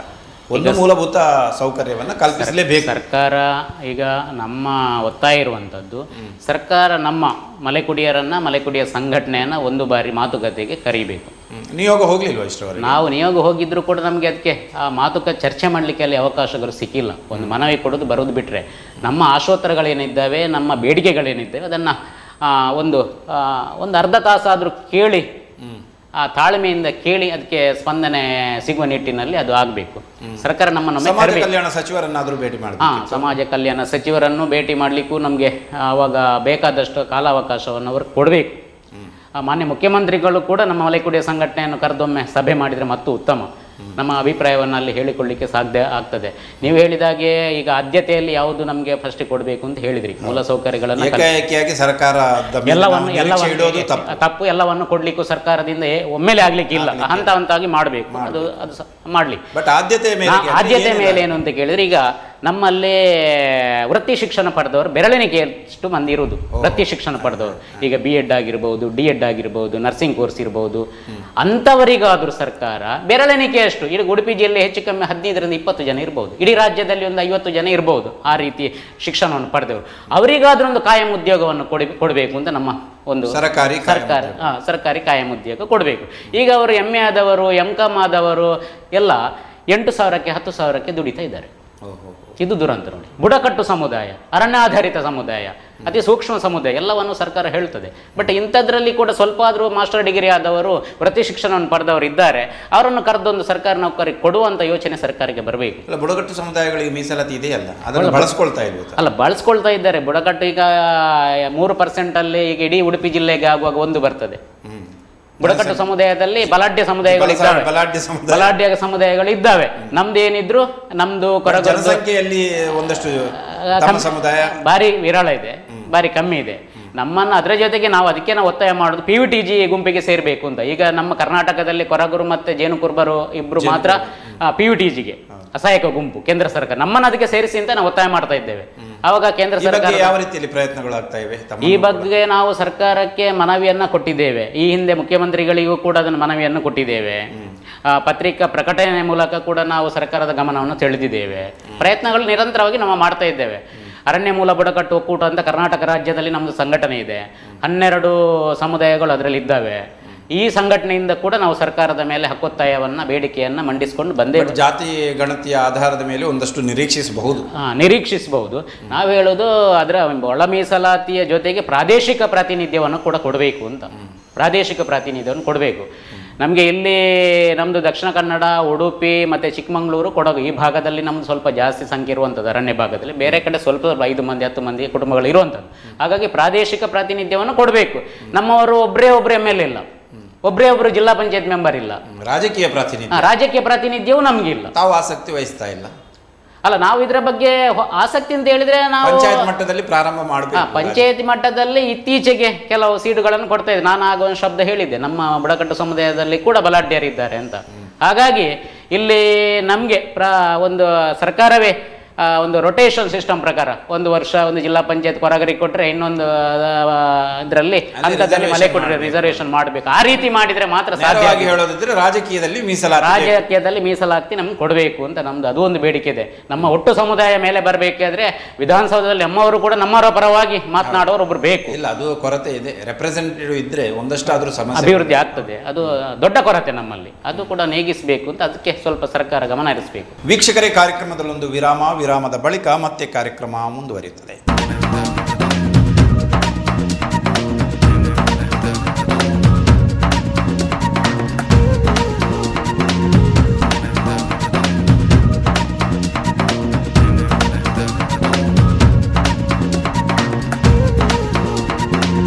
ವಿರಾಮದ ಬಳಿಕ ಮತ್ತೆ ಕಾರ್ಯಕ್ರಮಕ್ಕೆ ಸ್ವಾಗತ. ಮಾನ್ಯ ಗಂಗಾಧರ ಗೌಡ ಅವರೇ, ಈ ಪರಿಸ್ಥಿತಿ ಕೇವಲ ಉಡುಪಿಗೆ ಸೀಮಿತ ಆಗಿದೆ ಅಥವಾ ಚಿಕ್ಕಮಗಳೂರು, ಕೊಡಗಿನ ಮಲೆಕುಡಿಯರು ಕೂಡ ಇದಕ್ಕಿಂತ ಬಹಳಷ್ಟು ಒಂದು ನಿಕೃಷ್ಟವಾದಂತಹ ಜೀವನವನ್ನು ನಡೆಸ್ತಾ ಇದ್ದಾರೆ ಅಥವಾ ತಮಗಿಂತ ಒಂದಷ್ಟು ಶ್ರೇಷ್ಠವಾಗಿದ್ದಾರೆ? ಈಗ ನಮ್ಮವರು ಉಡುಪಿ ಜಿಲ್ಲೆ, ದಕ್ಷಿಣ ಜಿಲ್ಲೆ, ಕೊಡಗು ಜಿಲ್ಲೆ, ಚಿಕ್ಕಮಗಳೂರು ಜಿಲ್ಲೆಯಲ್ಲಿ ಮತ್ತು ಹಾಸನ ಜಿಲ್ಲೆಯಲ್ಲಿ ಇದ್ದಾರೆ. ಈಗ ನಮ್ಮ ಜಿಲ್ಲೆಯ ಸಮಸ್ಯೆ ಇದೆ, ಅಲ್ಲಿ ಕೂಡ ಅದನ್ನೇ ಸಮಸ್ಯೆ ಇದೆ. ಸೇಮ್ ಸಮಸ್ಯೆ ಇದೆ. ಅಲ್ಲಿ ಕೂಡ ನಮ್ಮವರು ಕೂಡ ಹಕ್ಕೊತ್ತಾಯಕ್ಕಾಗಿ ಮಲೆಕುಡಿ ಸಂಘಟನೆ ಮುಖಾಂತರ ಹೋರಾಟವನ್ನು ಮಾಡ್ತಾ ಇದ್ದಾರೆ. ಬಟ್ ಅಲ್ಲಿ ಅರಣ್ಯಾಧಿಕಾರ ಕಿರುಕುಳ ಕಡಿಮೆ ಅಂತ ಕಾಣುತ್ತೆ. ಅಲ್ಲಿ ಕೂಡ ಇದೆ, ದಕ್ಷಿಣ ಜಿಲ್ಲೆಯಲ್ಲಿ ಕೂಡ ಇದೆ. ಅಲ್ಲಿ ದಕ್ಷಿಣ ಕನ್ನಡ ಜಿಲ್ಲೆಯಲ್ಲಿ ಇದೆ, ಬಟ್ ಹಾಸನ, ಚಿಕ್ಕಮಗಳೂರು ಒಂದಷ್ಟು ಕಡಿಮೆ. ಚಿಕ್ಕಮಗಳೂರು ಜಿಲ್ಲೆ ಇದೆ, ಹಾಸನದಲ್ಲಿ ಕಮ್ಮಿ ಇರ್ಬೋದು, ಕೊಡಗು ಜಿಲ್ಲೆ ಸ್ವಲ್ಪ ಕಮ್ಮಿ ಇರ್ಬೋದು, ಕೊಡಗು ಜಿಲ್ಲೆಯಲ್ಲಿ ಸ್ವಲ್ಪ ಇದೆ. ಈಗ ನಮ್ಮದು ಏನಂದರೆ, ಈಗ ಕೇಂದ್ರ ಸರ್ಕಾರ ಒಂದು ದಲಿತ ಹಬ್ಬ ಯೋಜನೆ, ಈಗ ಪರಿಶಿಷ್ಟ ಬುಡಕಟ್ಟು ಸಮುದಾಯದವರಿಗೆ ಒಂದು ಪ್ರಾಜೆಕ್ಟನ್ನು ಘೋಷಣೆ ಮಾಡಿದೆ ಸರ್. ಸುಮಾರು 60,000 ಕೋಟಿ. ಆ ಪ್ರಾಜೆಕ್ಟ್ ಈಗ ದಲಿತ ಹಬ್ಬ ಏನಿದೆ, ನಮ್ಮ ಉಡುಪಿ ಜಿಲ್ಲೆ, ದಕ್ಷಿಣ ಜಿಲ್ಲೆಯಲ್ಲಿ ಕೂಡ ಒಂದು ಅನುಷ್ಠಾನ ಆಗಬೇಕಂತೇಳಿ ನಾವೊಂದು ಆಗ್ರಹವನ್ನು ಮಾಡ್ತಾ ಇದ್ದೇವೆ. ಈಗಾಗಲೇ ಅದನ್ನು ಮಾನ್ಯ ಸಂಸದರಿಗೆ ಗಮನವನ್ನು ತರುವ ನಾವು ಪ್ರಯತ್ನವನ್ನು ಮಾಡ್ತೇವೆ. ಅದು ದಲಿತ ಹಬ್ಬ ಯೋಜನೆ ಒಂದು ಪಂಚಾಯತ್ವಾರು ಪ್ರಾಜೆಕ್ಟ್. ಹೌದು, ಅದನ್ನ ಉಡುಪಿ ಜಿಲ್ಲೆಯಲ್ಲಿ, ದಕ್ಷಿಣ ಜಿಲ್ಲೆಯಲ್ಲಿ ಅನುಷ್ಠಾನ ಆಗಬೇಕಂತೇಳಿ. ಅದು ಅನುಷ್ಠಾನ ಆದ್ರೆ ಮಲೆಕುಡಿಯರ ಒಂದಷ್ಟು ಬೇರೆ ಜಿಲ್ಲೆಯಲ್ಲಿ ಎಲ್ಲ ಇದೆ. ಉಡುಪಿ ಜಿಲ್ಲೆಯಲ್ಲಿ, ದಕ್ಷಿಣ ಜಿಲ್ಲೆಯಲ್ಲಿ ಅನುಷ್ಠಾನ ಆಗಿಲ್ಲ ಅಂತೇಳಿ ಅವನ ಗಮನಕ್ಕೆ ಬಂದಿದೆ. ಅದನ್ನು ಈಗಾಗಲೇ ನಾವು ಈಗ ಒಂದು ಪ್ಲಾನ್ ಮಾಡ್ಕೊಂಡಿದ್ದೀವಿ. ಈಗ ಮಾನ್ಯ ಸಂಸದರನ್ನು ಭೇಟಿ ಮಾಡಿ ದಕ್ಷಿಣ ಜಿಲ್ಲೆ ಮತ್ತು ಉಡುಪಿ ಜಿಲ್ಲೆಗೆ ಅನುಷ್ಠಾನ ಆಗಬೇಕಂತೇಳಿ ನಾವು ಮನವಿ ಮಾಡ್ತೀವಿ ಸರ್. ಬದುಕು ಸುಧಾರಿಸಬಹುದು. ಹೌದು, ಪಂಚಾಯತ್ ಮಟ್ಟದಲ್ಲಿ ಒಂದಷ್ಟು ಅನುದಾನ ಬಂದರೆ ಮೂಲಭೂತ ಸೌಕರ್ಯಕ್ಕೆ ಸ್ವಲ್ಪ ಒತ್ತು ಕೊಟ್ಟರೆ ಆಗುತ್ತಲ್ಲ ಸರ್. ಬಟ್ ಸರ್ಕಾರದ ಒಂದು ಪಾತ್ರ ಇದೆ, ಅದನ್ನು ಒಪ್ಪಿಕೊಳ್ಬೇಕು. ಬಟ್ ಅದರೊಂದಿಗೆ ಸಮುದಾಯದ ಪಾತ್ರವೂ ಕೂಡ ಇರಬೇಕಲ್ಲ. ಈ ಎಲ್ಲ ಮಲೆಕುಡಿಯರ ಸಂಘದ ಹೋರಾಟ, ಪ್ರತಿಭಟನೆಗಳು ಬೇಕು, ಮನವಿಗಳು ಬೇಕು, ಒಂದಷ್ಟು ಸವಲತ್ತುಗಳನ್ನು ಪಡೆದುಕೊಳ್ಬೇಕು. ತಾವು ಈಗ ಸಂಘಟನೆಯಲ್ಲಿ ಒಂದಷ್ಟು ಒಗ್ಗಟ್ಟಾಗಿದ್ದೀರಾ. ತಾವು ಸಂಘಟನೆಯೆಲ್ಲ ಸೇರಿಕೊಂಡು ಕೂಡ ಹಲವಾರು ಕಲ್ಯಾಣ ಕಾರ್ಯಕ್ರಮಗಳ ಮೂಲಕ ಅಥವಾ ಇದೇ ರೀತಿ ಹೊಸ ಏನು ಇನ್ಸ್ಟಿಟ್ಯೂಷನ್ ಸ್ಥಾಪನೆ ಮೂಲಕ ಏನಾದರೂ ಪ್ರಯತ್ನ ಮಾಡಬಹುದಲ್ವಾ ಸರ್? ಈಗ ನಮ್ಮ ಮಲೆಕುಡಿಯ ಸಂಘಟನೆ ಡಿಸೆಂಬರ್ 2012 ಡಿಸೆಂಬರ್ 19 ಸ್ಥಾಪನೆ ಆಗಿದೆ. ಹೌದು, ರಿಜಿಸ್ಟ್ರೇಷನ್ ಆಗಿತ್ತು. ಅಲ್ಲಿಂದ ಈಗ 12 ವರ್ಷ ಆಯಿತು. 12 ವರ್ಷಗಳಿಂದ ನಾವು ಸಮಾಜಮುಖಿ ಕೆಲಸಗಳನ್ನ ಮಾಡ್ತಾ ಇದ್ದೇವೆ.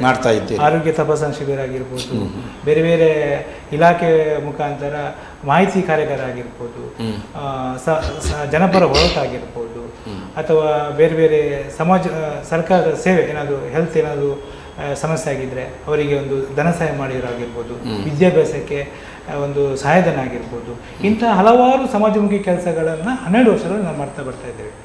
ಇನ್ನೂ ಕೂಡ ಮುಂದುವರಿಸ್ತೀರಿ? ಹೌದು, ಮುಂದುವರಿತೇವೆ ಸರ್. ನಮ್ಮದು ಸಂಘಟನೆ ಸಮುದಾಯದ ಅಭಿವೃದ್ಧಿ ಮೂಲ ಧ್ಯೇಯನೇ ಸಮಾಜವನ್ನು ಮುಖ್ಯವಾಗಿ ತರಬೇಕು ಮತ್ತು ಎಲ್ಲ ಸಾಮಾಜಿಕವಾಗಿ, ಶೈಕ್ಷಣಿಕವಾಗಿ, ಆರ್ಥಿಕವಾಗಿ ಮತ್ತು ಒಟ್ಟಾರೆಯಾಗಿ ರಾಜಕೀಯವಾಗಿ ಕೂಡ ನಾವು ಮುನ್ನಡೆಯನ್ನು ಬರಬೇಕಂತೇಳಿ ನಮ್ಮ ಉದ್ದೇಶದಿಂದ ಸಂಘಟನೆ ಸ್ಥಾಪನೆ ಮಾಡಿ. ಮುಖ್ಯವಾಹಿನಿಗೆ ತರಲಿಕ್ಕೆ ಬಹುಮುಖ್ಯವಾದಂಥ ಕೊರತೆ ಏನು ಸರ್, ಈಗ ತಾವು ಮನಗಂಡಂತೆ?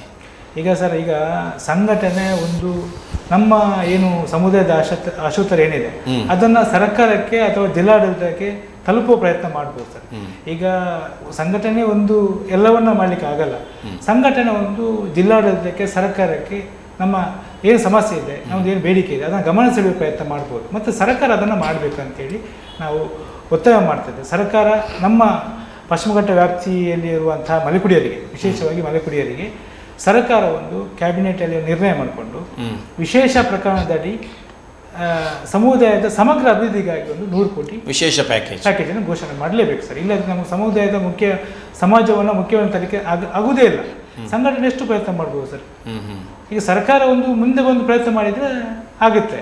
ತಾವೆಲ್ಲ ಮುಖಂಡರು ಅದನ್ನು, ಆ ಪ್ಯಾಕೇಜನ್ನು ಸಮರ್ಥವಾಗಿ ವಿನಿಯೋಗ ಮಾಡಿಕೊಂಡು ಸಮುದಾಯವನ್ನು ಉದ್ಧರಿಸಿ, ಜಿಲ್ಲಾಡಳಿತ ಸಮುದಾಯದ ಮುಖಂಡರನ್ನು ಕರೆಸಿ ಅದಕ್ಕೆ ಆ್ಯಕ್ಷನ್ ಪ್ಲಾನ್ ಮಾಡಿಕೊಂಡು ಮಾಡಲಿ. ಈಗ ಕಸ್ತೂರಿ ರಂಗನ್ ವರದಿಯ ಬಗ್ಗೆ ತಾವು ಏನಾದರೂ ಹೇಳಿದ್ದೀರಾ? ಇದರ ಬಗ್ಗೆ ಮಲೆಕುಡಿಯರ ಸಂಘ ಕಸ್ತೂರಿ ರಂಗನ್ ಅದು 2 ವರದಿಗಳು ಆಯಿತು, ಮಾಧವ ಗಾಡ್ಗಿಲಾಯಿತು. ಅನಂತರ ಅದರ ತೀವ್ರ ವಿರೋಧದ ನಂತರ ಕೆಲವರಿಗೆ ಅದರ ಬಗ್ಗೆ ಸಹಮತ ಇದೆ, ಕೆಲವರಿಗೆ ಈ ರಾವ್ ಅವರ ವರದಿಯ ಬಗ್ಗೆ ಸಹಮತ ಇದೆ. ತಮ್ಮದು ಏನಿತ್ತೆ ಅಭಿಮತ? ಅದು ಏನಿದ್ರು ಅಣ್ಣ ತಮ್ಮ ಇದ್ದ ಹಾಗೆ, ಕೆಲವದರಲ್ಲಿ ಲೋಪದೋಷ, ಇದರಲ್ಲಿ ಲೋಪದೋಷ, ನಮಗೆ ಅನಾನುಕೂಲ ಸ್ಥಿತಿ ಇರುವಂಥದ್ದು 2ರಲ್ಲಿ ಇದೆ. ಹಾಗಾಗಿ ಅದನ್ನು ಸರ್ಕಾರ ಪ್ರಾರಂಭದಲ್ಲೇ ಜನರ ಮಧ್ಯೆ ಅದನ್ನು ಚರ್ಚೆ ಮಾಡಿಕೊಂಡು ಅದನ್ನು ಯೋಜನೆಯನ್ನು ತಯಾರು ಮಾಡುವ ನಿಟ್ಟಿನಲ್ಲಿ ಪ್ರಯತ್ನ ಆಗಲಿಲ್ಲ. ಅವರೇನು ಗೂಗಲ್ ಸರ್ವೆ ಮಾಡಿದ್ರ ಮುಖಾಂತರ ಹಸಿರು ಕಂಡದ್ದನ್ನೆಲ್ಲ ಅರಣ್ಯ ಅಂತ ಮಾಡಿಬಿಟ್ರು. ಅಲ್ಲಿ ಅಷ್ಟು ಜನವಸತಿ ಇದೆ, ಅಷ್ಟು ಕೃಷಿ ಭೂಮಿ ಇದೆ, ಅಲ್ಲಿ ಒಂದಷ್ಟು ಬದುಕಿದೆ ಜನರದ್ದು, 1000 ಜನರದ್ದು. ಇದನ್ನು ಸರ್ಕಾರ ಗಮನ ಹರಿಸಲಿಲ್ಲ. ಹಾಗಾಗಿ ಅದು ಸಮಸ್ಯೆ ಆಗಿರುವಂಥದ್ದು. ಈಗ ಜನರಲ್ಲಿ ಒಂಥರದ ಭೀತಿ ಇದೆ. ಏನು ಅಂತ ಹೇಳಿದರೆ, ಕಸ್ತೂರಿ ರಂಗನ್ ವರದಿ ಜಾರಿ ಆದರೆ ಈಗಾಗಲೇ ಕೆಲವು ಹೇಳ್ತಾ ಇದ್ದಾರೆ ನಾವು ನೋಡಲಿಲ್ಲ, 9/11 ಆಗ್ತಾ ಇಲ್ಲ. ಆಗ ನೀವು ಪ್ರಸ್ತಾಪ ಮಾಡಿದಾಗೆ ಅಲ್ಲಿ ಕೆಮಿಕಲ್ಗಳನ್ನು ಸಿಂಪಡಣೆ ಮಾಡಲಿಕ್ಕಿಲ್ಲ, ಅಡಿಕೆಗೆ, ಭತ್ತಕ್ಕೆ, ಸಾವಯವ ಕೃಷಿ ಮಾತ್ರ ಮಾಡಬೇಕು. ಸಣ್ಣ ಪುಟ್ಟ ಕೈಗಾರಿಕೆಗಳು ಈಗ ಬದುಕಿಗೋಸ್ಕರ ಜನ ಇಲ್ಲಿ ನಿಮ್ಮ ಕ್ಯಾಶು ಫ್ಯಾಕ್ಟ್ರಿಗಳನ್ನು ಮಾಡ್ತಿದ್ದಾರೆ. ಅದು ಕೂಡ ಮುಂದಿನ ದಿನಗಳಲ್ಲಿ ಬಂದ್ ಮಾಡಬೇಕಾದಂಥ ಸ್ಥಿತಿ ಬರ್ಬೋದು. ಆವಾಗ ದಿನನಿತ್ಯ ಈ ಹುಡುಗಿಯರೆಲ್ಲ ಕೆಲಸಕ್ಕೆ ಹೋಗಿ ಅವರ ಬದುಕು ಸಾಗಿಸ್ತಾ ಇದ್ದಾರೆ. ಇದಕ್ಕೆ ಎಲ್ಲ ಕಂಟಕ ಬರ್ಬೋದು. ಹಾಗಾಗಿ ಜನರಲ್ಲಿ ಒಂದು ನಮೂನೆಯ ಭೀತಿ ಇದೆ. ಅದು ಒಳಗಿನವರಿಗೂ ಭೀತಿ ಇದೆ, ಅರಣ್ಯದ ಹೊರಗಡೆ ಇದ್ದವರಿಗೂ ಭೀತಿ ಇದೆ. ಅದನ್ನೆಲ್ಲ ಸರ್ಕಾರ ಯಾವ ಹಂತದಲ್ಲಿ ನಿವಾರಣೆ ಮಾಡ್ತದೆ, ಅದು ಗೊಂದಲ ಇದೆ ಇನ್ನು. ಬಟ್ ಮಿನಿ ಹೈಡ್ರಲ್ ಪ್ರಾಜೆಕ್ಟ್ನ ಬಗ್ಗೆ ಪ್ರಸ್ತಾಪ ಆದಾಗ ಅಥವಾ ಅನಧಿಕೃತ ರಿಸಾರ್ಟ್ಗಳು ಅಲ್ಲಿ ತಲೆ ಎತ್ತುವಾಗ ತಾವೇನಾದರೂ ಆಕ್ಷೇಪ ವ್ಯಕ್ತಪಡಿಸಿದ್ರೆ ಹೇಗೆ? ಅದು ನಾನು ಆಗಲೇ ಉಲ್ಲೇಖ ಮಾಡಿದೆ. ಅದು ಬಲಾಢ್ಯರು, ಒಂದಷ್ಟು ಉಳ್ಳವರು, ಸರ್ಕಾರದ ಜೊತೆ ನಿರಂತರ ಸಂಪರ್ಕದಲ್ಲಿ ಇರುವವರು, ಅವರೆಲ್ಲ ಸೇರಿಕೊಂಡು ಮಾಡಿದಾಗ ನಮ್ಮ ಸಣ್ಣ ಬೊಬ್ಬೆಗಳಲ್ಲಿ ವಿರೋಧಗಳು ಅಷ್ಟೊಂದು ದೊಡ್ಡ ಪ್ರಮಾಣದಲ್ಲಿ ವರ್ಕೌಟ್ ಆಗೋದಿಲ್ಲ. ನಾವು ಅಂಥದ್ದಕ್ಕೆ ನಾನು ಹೇಳಿದಲ್ಲ, ಕುದುರೆಮುಖ ರಾಷ್ಟ್ರೀಯ ಉದ್ಯಾನ ಬರುವಾಗಲೇ ನಾವು ಕೆಲವು ಅದು ಪರ್ಯಾಯ ವ್ಯವಸ್ಥೆ ಮಾಡಬೇಕು ಅಂತ ಒಕ್ಕೊರಳ ಬೇಡಿಕೆ ಇತ್ತು ಆ ಭಾಗದ್ದು. ಅದು ನಡೀಲಿಲ್ಲ. 2001ರಲ್ಲಿ ಅದನ್ನು ಉದ್ಘೋಷಣೆ ಮಾಡಿಬಿಟ್ರು. ಹಾಗಾಗಿ ಎಲ್ಲ ರೀತಿಯ ಹೋರಾಟಗಳಿಗೆ ಸರ್ಕಾರ ಮನ್ನಣೆ ಕೊಡಲಿಲ್ಲ ಅಂತ ನಾನು ಆಗಲೇ ಹೇಳಿದೆ. ಎಲ್ಲವನ್ನ ಬುಲ್ಡೋಸ್ ಮಾಡ್ತಾ ಇದ್ದಾರೆ, ಹೇರುವಿಕೆ ಮಾಡ್ತಾ ಇದ್ದಾರೆ.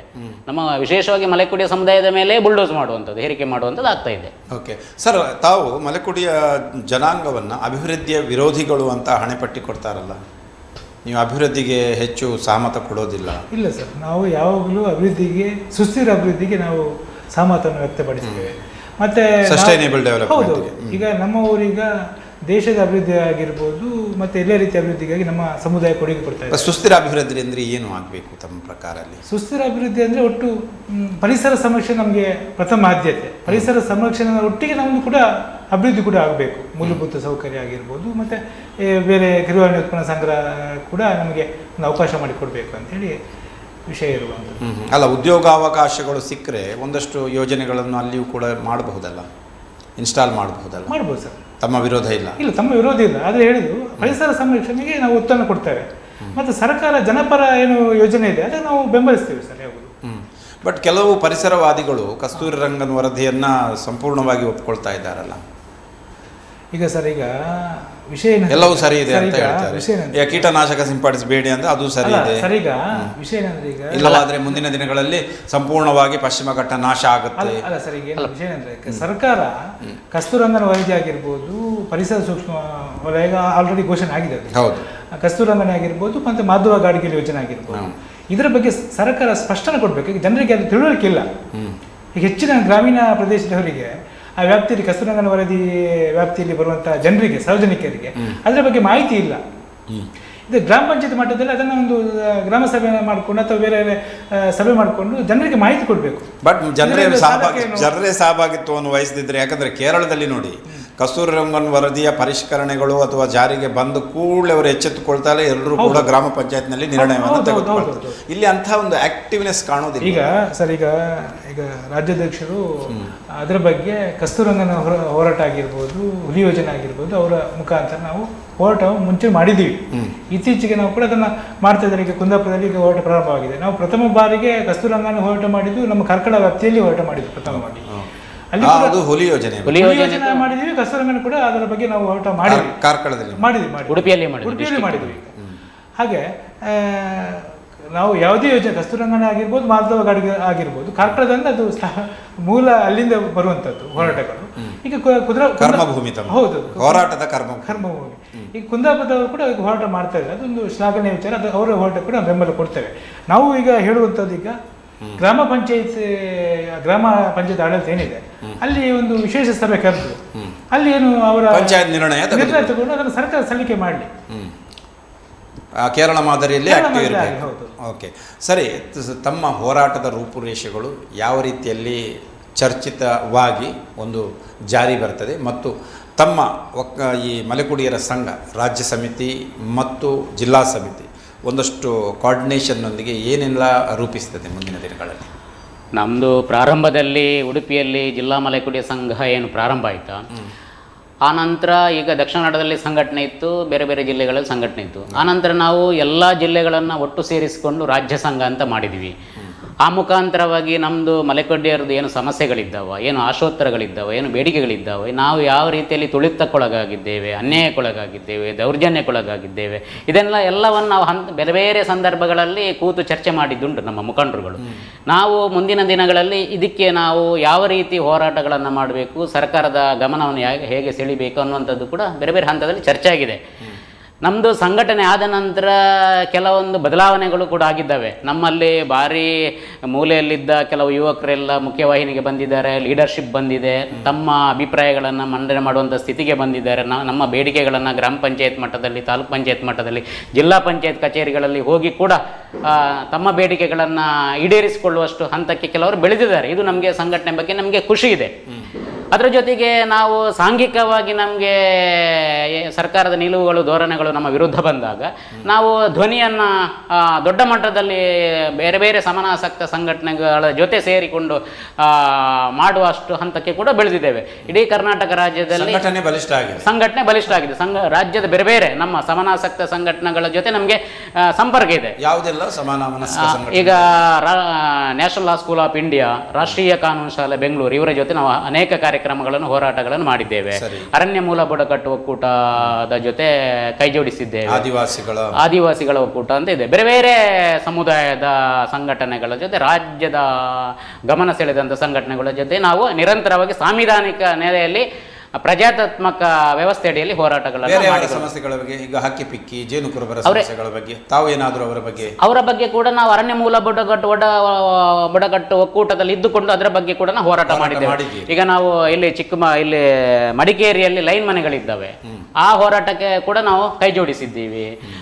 HD ಕೋಟೆಯಲ್ಲಿ ನಮ್ಮ ಇವರಿಗೆ ಎರವರಿಗೆ ಸಮಸ್ಯೆ ಆದಾಗ ನಾವು ಅಲ್ಲಿ ಕೂಡ ಅವರಿಗೆ ಸಮಸ್ಯೆ ಕೈ ಜೋಡಿಸಿದ್ದೇವೆ. ಶಿವಮೊಗ್ಗದಲ್ಲಿ ಅರಣ್ಯ ಹಕ್ಕುಪತ್ರ ಸಿಗಬೇಕು ಅಂತ ಅಲ್ಲಿ ಕೂಡ ನಾವು ಅಲ್ಲಿ ಆದಿವಾಸಿಗಳ ಪರವಾಗಿ ನಮ್ಮ ಹೋರಾಟ ಇದೆ.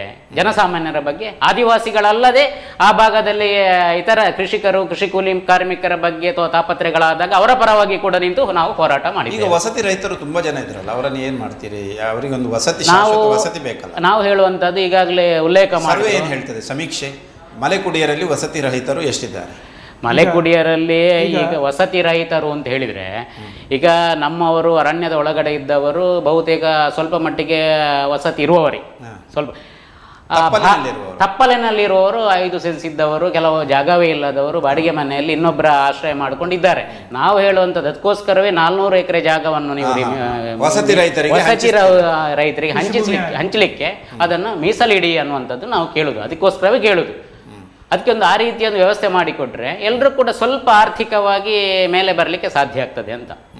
ಆ ನಿಟ್ಟಿನಲ್ಲಿ ಸರ್ಕಾರ ಸ್ವಲ್ಪ ಯೋಚನೆ ಮಾಡಬೇಕು. ನಮ್ಮ ಬೇಡಿಕೆಗಳನ್ನು ಈಡೇರಿಸಬೇಕು ಸರ್ಕಾರ. ಪ್ರತಿ ಸಾರಿ ಕೂಡ ನಮ್ಮ ಬೇಡಿಕೆಗಳನ್ನು ತಿರಸ್ಕಾರ ಮಾಡುವಂಥ ಆಗುದಿಲ್ಲ. ನೀವು ಹೇಳಿದ್ರಿ ಮಲೆಕುಡಿಯರು ಅಭಿವೃದ್ಧಿಗೆ ವಿರೋಧಿಗಳು ಅನ್ನುವಂಥ ಒಂದು ಭಾವನೆ ಇದೆ. 100ಕ್ಕೆ 100 ಇದು ಸತ್ಯಕ್ಕೆ ದೂರವಾದಂಥ ಮಾತು. ನಾವು ಯಾವತ್ತಿದ್ರೂ ದೇಶ ಕಟ್ಟುವವರು, ನಾಡು ಕಟ್ಟುವವರು, ಕಟ್ಟುವವರ ಜೊತೆ ಕೈ ಜೋಡಿಸಿದವರು, ಈ ಹಿಂದೆ ಕೂಡ ಜೋಡಿಸಿದವರು, ಈ ಮುಂದೆ ಕೂಡ ಸರ್ಕಾರದ ಎಲ್ಲ ರೀತಿಯ ಅಭಿವೃದ್ಧಿ ಚಟುವಟಿಕೆಗಳೇ ನಾವು ಅವರ ಜೊತೆ ಇದ್ದೇ ಇದ್ದೇವೆ. ಸರ್ಕಾರದ ಜೊತೆ ನಾವಿದ್ದೇವೆ, ಸರ್ಕಾರದ ಜೊತೆ ನಾವು ಕೂಡ ಭಾಗಿ.